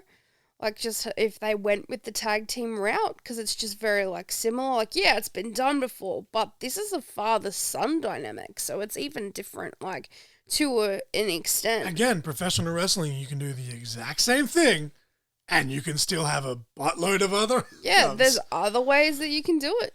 And the Just final, gotta be creative. The final draft pick on SmackDown at least for Raw was Austin Theory, and to SmackDown we had Roman Reigns. We both called this one. I could have easily seen, I said this to you, I could have easily seen Roman and the Usos going to Raw with Big E and the New Day going to SmackDown and just flipping it, but makes sense. the current Raw Women's Champion, Charlotte Flair, which I guess that's either obvious that A, Becky's being drafted, or B, Charlotte's going to have another short title reign, which it's like, well, if you're going to do that, why couldn't you just give it to Alexa? Like, yeah, she's taking a month or so off, but so, like, you can still have her do vignettes. Fuck, have her take the title on vacation. Have fucking Lily be her maid of honor instead of Charlotte destroying her. Like, turn her heel and she's like, oh, I'm on vacation. yeah, well, she's kind of like in like that grey area where she plays like a dark character, but she's a character baby face, if that makes sense. Yeah. But then we had Drew McIntyre. We both called that one. Mm-hmm. New Day. Now, I was hoping, as I said, that we'd go Roman Usos to Raw, entire New Day to SmackDown, like just flip it. But we did say, the moment Big E cashed in, I literally looked at you and said, watch them split them up now that Big E's on Raw. Yeah, that's totally going to happen. Here we are. We have the New Day, Kofi Kingston and Xavier Woods on SmackDown. As we just mentioned before, Big E's on Raw. Although I did say, and again, this probably won't happen because Usos probably will stay on SmackDown, but I had the idea, and people are going to think I'm crazy, but they wanted to do like the 6-man right where it was New Day, Bloodline, and SummerSlam. Oh, sorry, Survivor Series. I'm like, imagine if like they pulled this massive swerve, and because it's all brand supremacy and stuff, we ended up with Roman with New Day, Woods, and Kofi against Big E and the Usos. Yeah. Because they've been, like, obviously, you know, Survivor Series is usually just champion versus champions. But it's like, imagine, you know, if it was like, because, you know, it seemed like it was leading to New Day versus Bloodline, which it's probably somehow still going to be that at Survivor Series anyway. But it's like, imagine, like, if it was like brand versus brand. So it was like, on Raw, you had Big E, Usos, then versus Roman and the New Day. Like, that dynamic there is like, oh, none of these guys like each other. But then, like, they'd actually have great chemistry against each other's too, I feel. Yeah, it's just a bit of a random thought. It's probably not going to happen, but I was just like, that was the first thing that popped in my head. Fantasy booking, yeah. Happy Corbin, still fucking hate the name, and Madcap Moss are on SmackDown. Hit row. I actually, as I said, I only saw 2 spoilers in this entire draft. Yes. I saw that Drew went to SmackDown, which we were fine with because we predicted. And I saw that Bianca went to Raw, which you predicted. Of all the NXT potential NXT call-ups, this is not one that I was expecting. Yeah, it kind of shocked me a bit. So it's like, does he drop the North American title? Does he just vacate it? Like, whatever. But, like, they're here as a group, which is great. Yeah. But I'm a fucking mark for Swerve. I have loved him since Lucha Underground. I'm still waiting for them to put it somewhere so that I can show you the amazingness that was Lucha Underground. It's on Tubi, but it's on the American version because fuck my life. But I've been a fan of his since I saw him as Killshot, and then that made me check him out on the Indies, and I've just loved him ever since. I could easily see him as an Intercontinental or WWE United States champion, or even have him in like not Big Money. I was thinking Big Money Matt for some random reason. Him and Top Dollar. I went to say Top Dollar. Because I was thinking money. I went to Big Money Matt for some fucking reason. But and then what's the other guy? Is it I can't think of the guy's name. Lee Johnson? No, Lee Johnson's the guy that's in Cody's fucking team in AEW. Ashanti. Yes, Ashanti. I always get those two Ashanti confused. Adonis. I don't know why. I feel so bad. I think Lee Johnson was actually a jobber on NXT with Ashanti at some point before he actually came to AEW. I don't know. But yeah, we got Swerve, we got Top Dollar, we got Ashanti, and then we got B-Fab, who we mentioned before. Yeah. So having her on the SmackDown roster is interesting because she is, as I said, she's still a bit green, but still having her as a valet and maybe because they were initially heels. So it's like, do they come to the main roster as heels now instead of the faces that they've just been betraying or portraying on NXT? What do you think? Do you think they stay as faces or do you think they come in as heels? I guess, like, they'd probably come in as heels. That's what I'd think, but I'm not sure. Like, yeah. Because it's like, basically, as I said before, NXT was part of the main roster. Like, Edge won the Rumble and he was teasing going for the NXT Championship, and now, like, randomly a few months later, it's like they're not even counting Charlotte's because I think she's actually a 14-time champion if you count the Divas Championship and the NXT Women's Championship. And then now they're saying that she's an 11-time champion. It's like, okay, she's lost 3 reigns, but whatever. Yeah. But yeah, it's just interesting. Like, but now that they're not considering it main roster, it's like they're not basically, keeping kayfabe. They're keeping canon almost. I guess canon is kayfabe, but it's somewhat different because it's a different brand at the same time. But yeah, there's a bit of a rant. As I said, I'm not even going to edit that out. Who gives a shit? But moving on, we had Naomi, which, not going to lie, like the way they explained it was different people were eligible on different nights. So obviously Becky's going to be drafted on Monday. But it kind of makes me mad that as the WWE SmackDown Women's Champion, Naomi, she was drafted before Becky, but not only that, she was the 3rd woman drafted after all. And I've got nothing against her. Like, everyone was going, #Naomi deserves a chance and blah, blah, blah, blah. I personally wasn't a part of that movement. Like, as I said, she's a very talented woman. I'm just not a fan. But it's just like, you look at the roster and it's like, okay, you went Charlotte, Women's Champion. And then you went Bianca. And then you went Naomi. And you've got Sasha. You've got Becky, who is the champion. Obviously, Bailey's injured right now. But then you've even got Carmella and Liv Morgan, who, while not, in the main picture at the moment, they've been getting a lot of airtime. Yeah, a lot of airtime, a lot of momentum there. Like, this Naomi stuff with Sonya's only been going on for about, 3 weeks, maybe a month. So I don't understand why she was so high in the pecking order, so to speak. It's just didn't make sense to me. But the final draft pick, at least on air, for SmackDown was the charismatic Enigma himself, Jeff Hardy.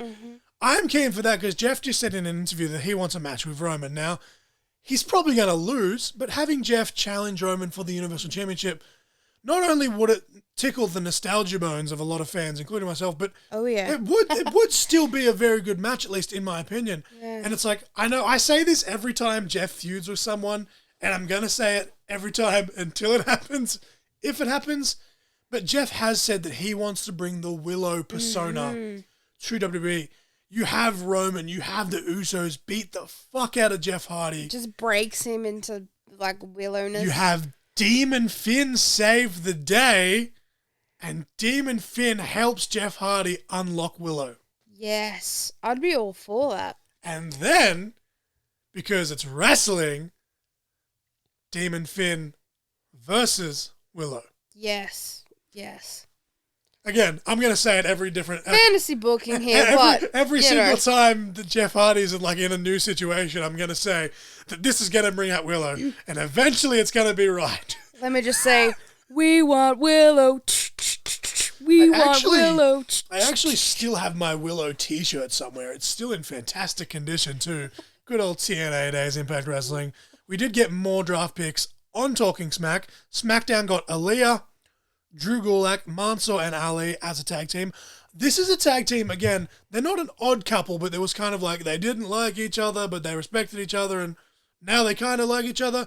I hope they do stay as a team for a while, because they are a very good team. Actually work really well Let's together. face it, like, Ali's been up and down, so hopefully this can be something at least that stays consistent. We had the Rockabilly, as she calls herself, Toni Storm, and then finally for SmackDown we had Mace. Raw got Nia Jax, R-Truth, John Morrison, a.k.a. Johnny Drip Drip. Dare I say it? Moist. You guys should see the look I'm getting right now. We got Reggie, of course, the current 24/7 champion. We got Alpha Academy. Of course, Otis and Chad Gable, which it's weird because I don't really see them on Raw, especially the teams they've got, but in saying that they haven't finished doing the draft yet, so maybe it'll look different. It'll balance out, You got Drake Maverick, which is weird because, he's been on NXT as a competitor, but he's kind of just been in the 24/7 title picture on Raw. He hasn't been an actual competitor, so it'd be interesting to see what goes on there. But as I said, just got to wait and see. We've got Doudrop. Doudrop. I hope that eventually, I'm glad that, as I said, her with Eva Marie, it's great because the casual fans get to know her better before she kind of breaks out. But I just hope that when she does break out, it does lead to her taking back her old name. Or one of her old names. Of course, she was Viper on the Indies, which is her old name. But I hope she goes back to Piper Niven once once, the whole Eva Marie thing is done and dusted, we got Apollo Crews with Commander Aziz. We got Zelina Vega on Raw. So that interests me because if Alexa stays on Raw, Zelina versus Alexa is a match that I would definitely like to see. Yes, for sure, yeah. Akira Tozawa and then T-Bar.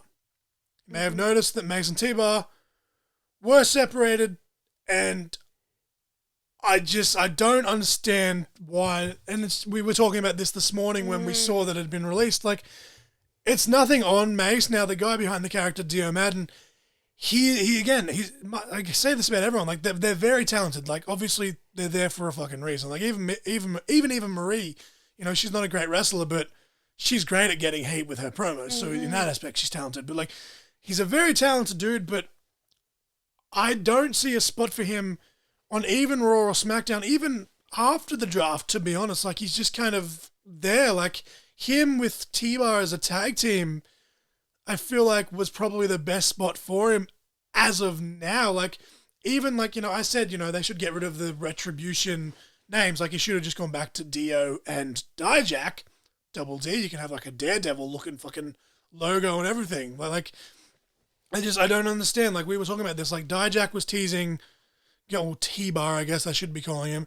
T-Bar was teasing going back to his old gimmick. And it's Dijakovic in NXT. Of course, he was Donovan Dijak in Ring of Honor, so I just call him Dijak. But as I said, I don't see Mace doing anything. I can see T-Bar or Dijak doing something on himself, but I can't see Mace doing anything. But could remain to be seen. You never know. Maybe the Hurt Business could be drafted over the SmackDown.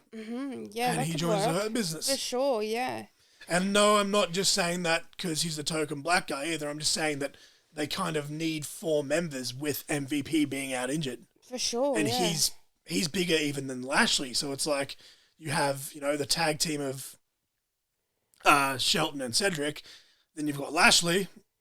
And then you've got the big boy. Because it's like Lashley, he doesn't need to be, but he's kind of being portrayed even as a big muscly dude as a chicken shit heel. So having him have a heater, it's like, why not? It just adds more heat to him. It's like you don't need him. You're a big guy in your own right. And it's like, you know why I do that? Because we're the Hurt Business and we've got money. It's like, do whatever the fuck we want, sort of thing.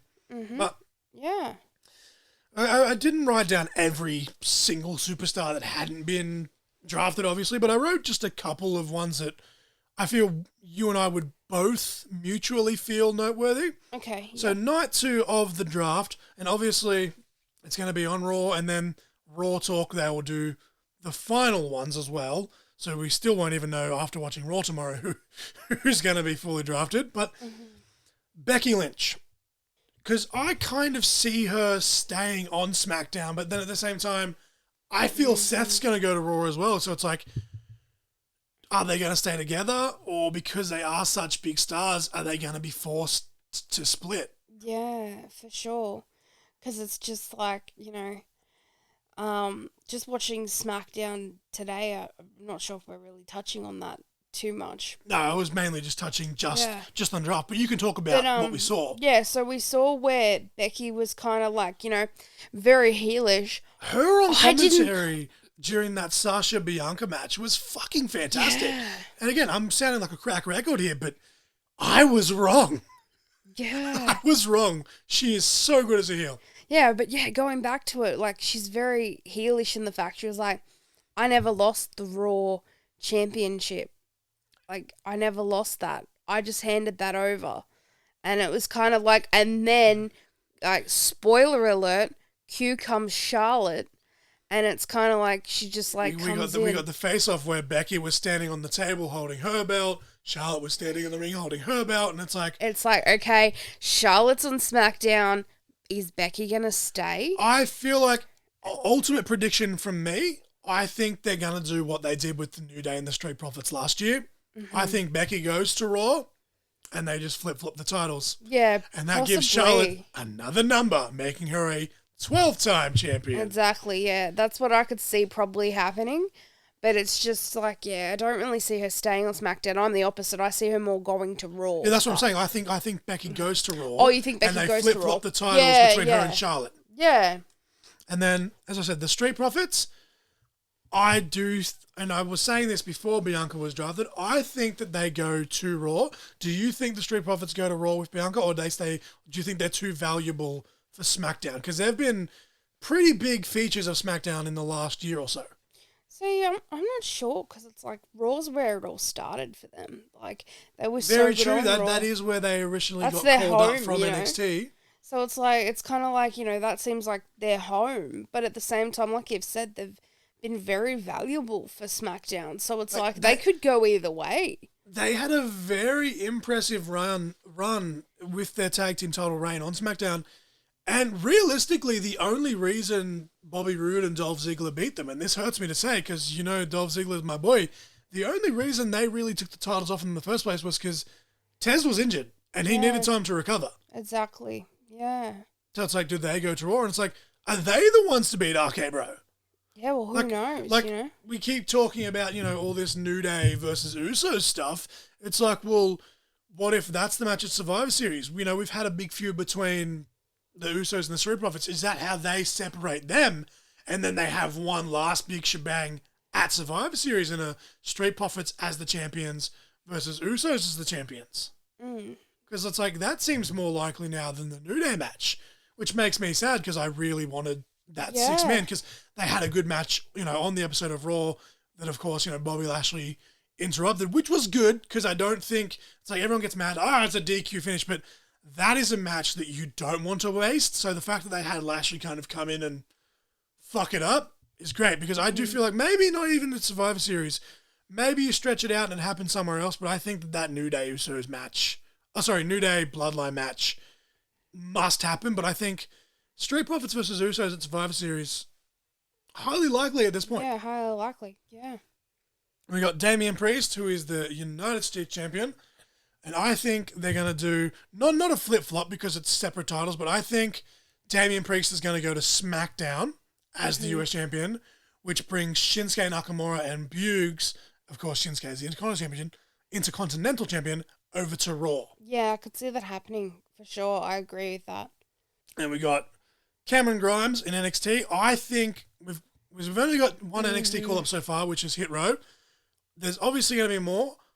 I think Cameron Grimes gets called up. And I said this the other day, this is a joke, like when Baron Corbin first started his gimmick, because it was right on time, right around the same time where $1 Million Man left NXT and he was done with Cameron Grimes. So I'm like, Grimes still has like the whole rich character. So it's like, does Grimes get called up to SmackDown to feud with Corbin, and then he teams with Kevin Owens to, kind of even out Riddick Moss or Mad Cat Moss. Because I also see, like, do you think Cameron Grimes gets called up? I think he should be. Like, I just feel like that. It's just very natural. It's a natural time to do it. Like, I can see it happening. I don't know Corbin. if it will happen, but I'd like it to happen. But do you think it will happen? See, I just feel like it's a natural time to do it. Like, I feel like they should just, pull the trigger and just do it. So you're kind of like me. I Like want him to you're get not called sure, up. and you want it to, but Yeah. like, if it was, it's like a fantasy thing if at the it moment. was going but to it happen, could this happen. would be the time to do it. Yeah, he just fits perfectly. Like, it's the time to do it. And on that same note, I could also see, like, he's only been in NXT for a while, but he's been in Impact. He's made a name for himself. LA Knight. Yes, yeah. If he doesn't get called up now, he's not really in any storylines now after he's finished that storyline with Knight. Obviously, I'd have them on separate brands. I'd put him on Raw. But I can easily see LA Knight being called up to go to Raw. Yeah, I could see that. He's got that potential. Because for sure. If he doesn't get called up, what the fuck does he do in NXT right now? Yeah, exactly. They've just done that whole new rebrand. He lost in the first match on the first show of NXT 2.0 to Bron Breakker, who they're building up, but it's like, he was also in that main event. He wasn't even the main event. The wedding was the main event, but he was in that fatal 4-way title match was LA Knight, which he also lost as well. But it's like, they had him basically, do the job to Bron Breakker. He didn't win the title. Now he's just, he's facing Odyssey Jones on this coming week of NXT, which is probably going to be a good match, but it's like, match, yes. Where do we Where go? does that lead? Where do we go yeah, from here? storyline wise, yeah. He's kind of not on any storyline, so it's like it's kind of a perfect timing situation again. The way for I him to be think moved up. and I can actually see it going this way. It's like the old adage is when you leave wrestling, you go out on your back. So I say LA Knight gets drafted to Raw. He loses clean in the middle on NXT to Odyssey Jones, just to give Odyssey Jones that little rub. And then I think he goes to Raw and has a fresh start. Yeah, I think that sounds good. I reckon that should be. Is there anyone else on the NXT roster that you can see or want to go up? Because I know that you wanted Frankie Monet. Yeah, this is kind of a fantasy thing. But can you see her being called up? See, I don't know if I actually see her being called up yet. Because Because I feel like she's still got a lot to do, probably in NXT. Like I could see her actually winning against Raquel at some point, some point in the really near Frankie future. Monet, Taya, whatever you want to call her, she has all the tools that she could, that it takes. She could lead that NXT Women's Championship picture, like the women's division in NXT. And she's someone that, she's been over the world. She's been Canada, Mexico. She's been on TV for Impact. She could be one of those people that for a lot of the younger women coming up, she could be like, almost, obviously she's still very much in her prime. She's still, a young lady in her own right, is Frankie Monet, but, the really she's got that veteran experience. She is a veteran at this point. She could help, but at the same time, I could see her on a Raw or more so a SmackDown because it is more in-ring based. Yeah, that's I could very see true. Frankie Monet versus Charlotte Flair. For sure, yeah. I'd really hope she'd go up, but I still can see her still being in NXT, and just building herself up a bit more. But it's just because she's got that background. It's just So you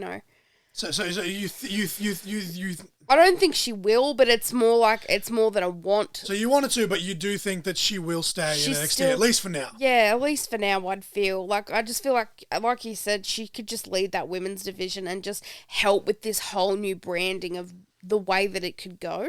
If that makes sense. That makes sense. What about someone like Kyle O'Reilly? I honestly, I don't. He has all the talent in the world to do it, but I don't see him on a Raw or a SmackDown. He just doesn't fit in without the Undisputed Era and stuff anymore. That's true. I think he just needs to kind of stay on NXT, as bad as that sounds. Yeah, maybe a little bit longer. But I don't know, when he had that build with Finn, you could just see his individuality and how he wrestled, and he's a strong competitor. It's just trying to see where he would fit and who he would verse and storylines, how they'd go. In saying that, if he was going to be called up, I could actually see, this has nothing to do with the draft, but I could see Kyle actually being in next year's Rumble. That could be a lot of possibility, NXT guys have done yeah. that. Cole himself. Exactly. I mean, I'm sad that we never got one-on-one matches, but we got to see in the 2018 Royal Rumble, Adam Cole was trading shots with Randy Orton and John Cena. No one, I think, ever saw that happening. He's just this little indie fuck from Ring of Honor, and then he's in the ring, and Rey Mysterio was there as well. He was tearing it up with Reigns and Shinsuke. No one ever saw that happen. So it's maybe, if not now, maybe the Rumble. But do you think for now Kyle stays in NXT as well? I feel like he'd probably stay as well, personally. But it's just it feels like he needs that little more of a build. But I feel like I can't see him there yet. But I feel like he belongs up there. That build, even when he was just versing Adam Cole, that was just they were bangers of matches. And Adam Cole's amazing in his own right. But it really made Kyle kind of shine. Kyle really, because back in the Ring of Honor days where they were feuding, they had a couple of different feuds over the years in Ring of Honor. But Cole was always the star. And, that's nothing against Kyle. It's just how it is. Cole just has that charisma. But, and it's credit to Cole as well in this last feud because he knew he was on his way out. He knew his contract was up. He'd made up his mind. He wasn't re-signing. He did everything in his power. And obviously Kyle, held his own right. But Kyle came out of that feud, even if he hadn't have won that last match. Kyle was still actually the star of that feud with Adam Cole. Yeah, for sure. And I feel like even his promo skills are starting to build. Absolutely. And I don't think anyone was expecting that. And again, that's nothing on him. It's just Cole was just this big megastar. Yeah. And then those matches, as you said, with Finn, his matches with Pete Dunne. Of course, he's still feuding with Pete Dunne now. Pete Dunne's another one that I would love to see get called up. But for sure. I don't think it's ever going to happen. I think he's going to be he's been in a couple of Rumbles now, and I think that's all it's ever going to be. Same with Walter. Yeah, we'll see, like, Johnny Gargano, for instance. He's an absolute star, and I would just love to see him on SmackDown or Raw. But it's just, I don't know. I feel like NXT's his home. Well, Will he go up? they brought up Gargano and Ciampa when they were still teaming, and they had those couple of matches. They had one on Raw and on SmackDown in the same week against Cesaro and Sheamus when they were the Bar, and like they weren't the greatest matches ever, but they were still really good. And it's like, because everyone's like, oh, you know, they're too small, which is always the fucking go-to with, you know, indie wrestlers, but they honestly, they fit in really well, in my opinion. Obviously, Ciampa's never going to go up. He said that because of his neck issues, which is fine, but makes sense. Candice LeRae, obviously, you know, she's pregnant, but I could see once she has that baby, I could see her and Johnny coming up. Yeah. Candice LeRae, I'm booking this right now, Candice LeRae, Johnny Gargano versus The Miz and Maurice. Yeah, that would be terrific. That would be actually a really Saying good, that right now, powerful kind of match. People are going to scoff at that, but that could be couples, at WrestleMania, right? WrestleMania is the biggest show of the year. I don't give a fuck. That match could be a WrestleMania match because everyone involved is fantastic in their own right, in their own way. Yeah, I just think it's cool. It'd be good, like, very, like, powerful to just see couples portrayed in that light. Very much so. Another underdog person, like, that I feel like would be cool to come up would be Casey Catanzaro. Yes, her and I can't think of her partner's name off the top of my head. I've just had Caden Carter.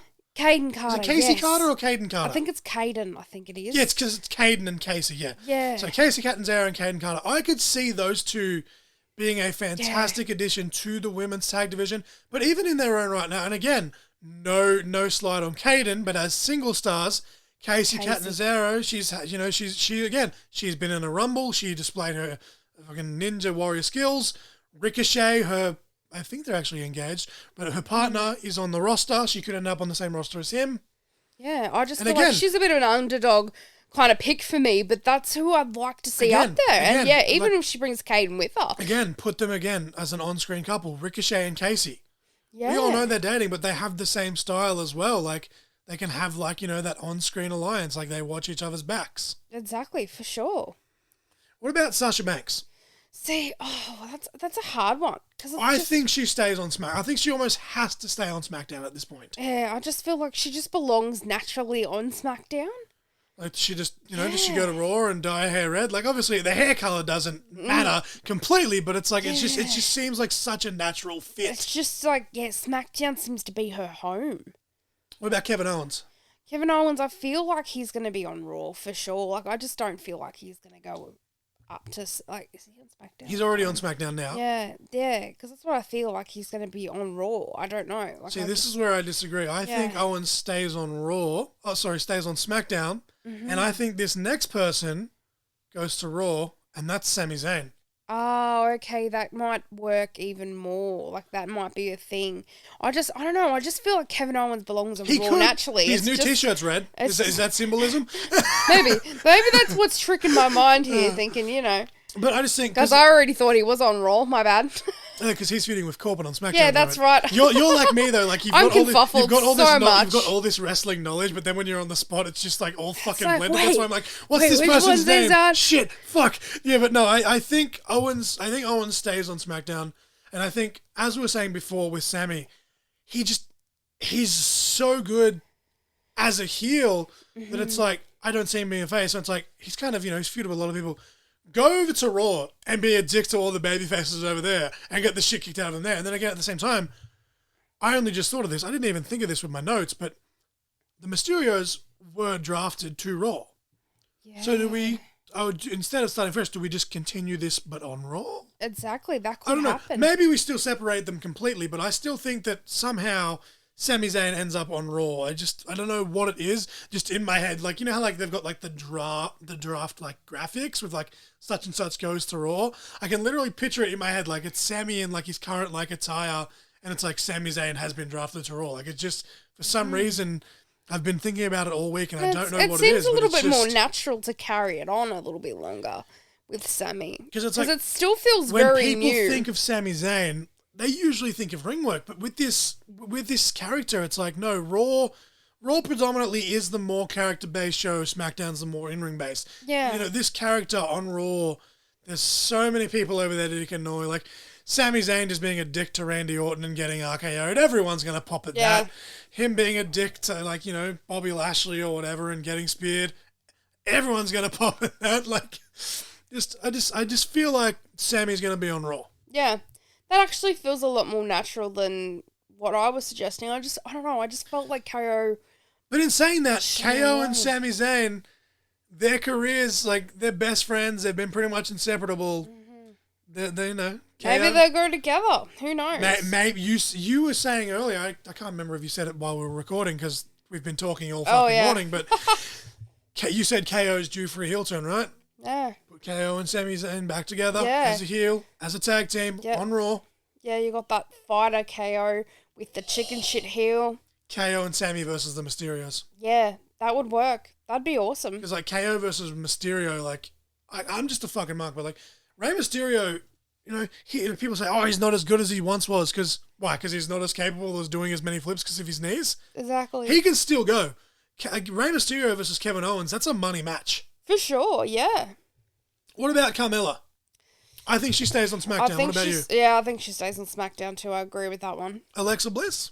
I think she stays on Raw when she comes back. Yeah, I think she stays on Raw as well. Now, this one... Sorry, I didn't mean to interrupt you. Yeah, were you going to elaborate on that? No, so I was just like, I just feel like she will stay on Raw. The next one is someone that neither of us, we're not a fan of per se, but we respect her for the performer that she is, and that's Shayna Baszler. Yeah, okay. I actually think that Shayna goes to SmackDown. I feel like she might too. Like, I've just been having that vibe. Like, she's been on Raw for quite some time now. Because as we just said before, Nia Jax was drafted to Raw on the Talking Smack segment. Mm-hmm. Their feud's kind of coming to an end. I think they finished their feud. I think it should be something Shayna fresh. comes out on top because they're actually kind of trying to turn her face. Mm-hmm. And I think you even have Shayna as a face versus Charlotte as a heel as your first feud going forward. No, I think that would be good. Yeah. Because the way they've built Charlotte up, who else can believably beat her than someone who's a legitimate fighter? Exactly, for sure. And her submissions are just strong as anything. And then, Charlotte, she's got the figure four, leg lock, a submission as her finisher in the own right. Mm-hmm. So it's like, what is it? I can't think of the name. What is it called? Kirifuda clutch. Yeah, there you go. I can't pronounce. Because we always, I say it and you say it, we always say California clutch for some reason. But yeah, the Kirifuda clutch versus the figure four leg lock. Like, it's hold versus hold. Yeah, for sure. And the Hurt Business. What do you think about that? You got Lashley, Alexander, and Shelton Benjamin. I could see them going to SmackDown just for a shake-up, but I think they stay on Raw. Yeah, like, I feel like it would be a good shake-up to have them on SmackDown, but yeah, I feel like they possibly will stay on Raw.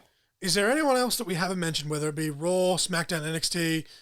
It doesn't matter, like, what show they're on, like, whether they stay show, whether they move shows, but is there anyone that you see going or staying anywhere?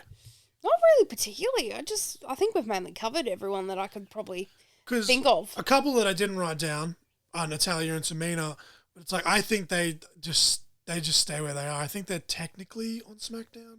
I think they are technically, on SmackDown. Because they're doing a draft, they just split them up now and they're no longer champions. Yeah, possibly, yeah. It just sucks because their dynamic's actually working really well. The ones I wrote down, I feel like the bigger stars. Like, I didn't factor in Miz because he's out, but I feel like he will still be on Raw when he comes back as well. Yeah, for sure.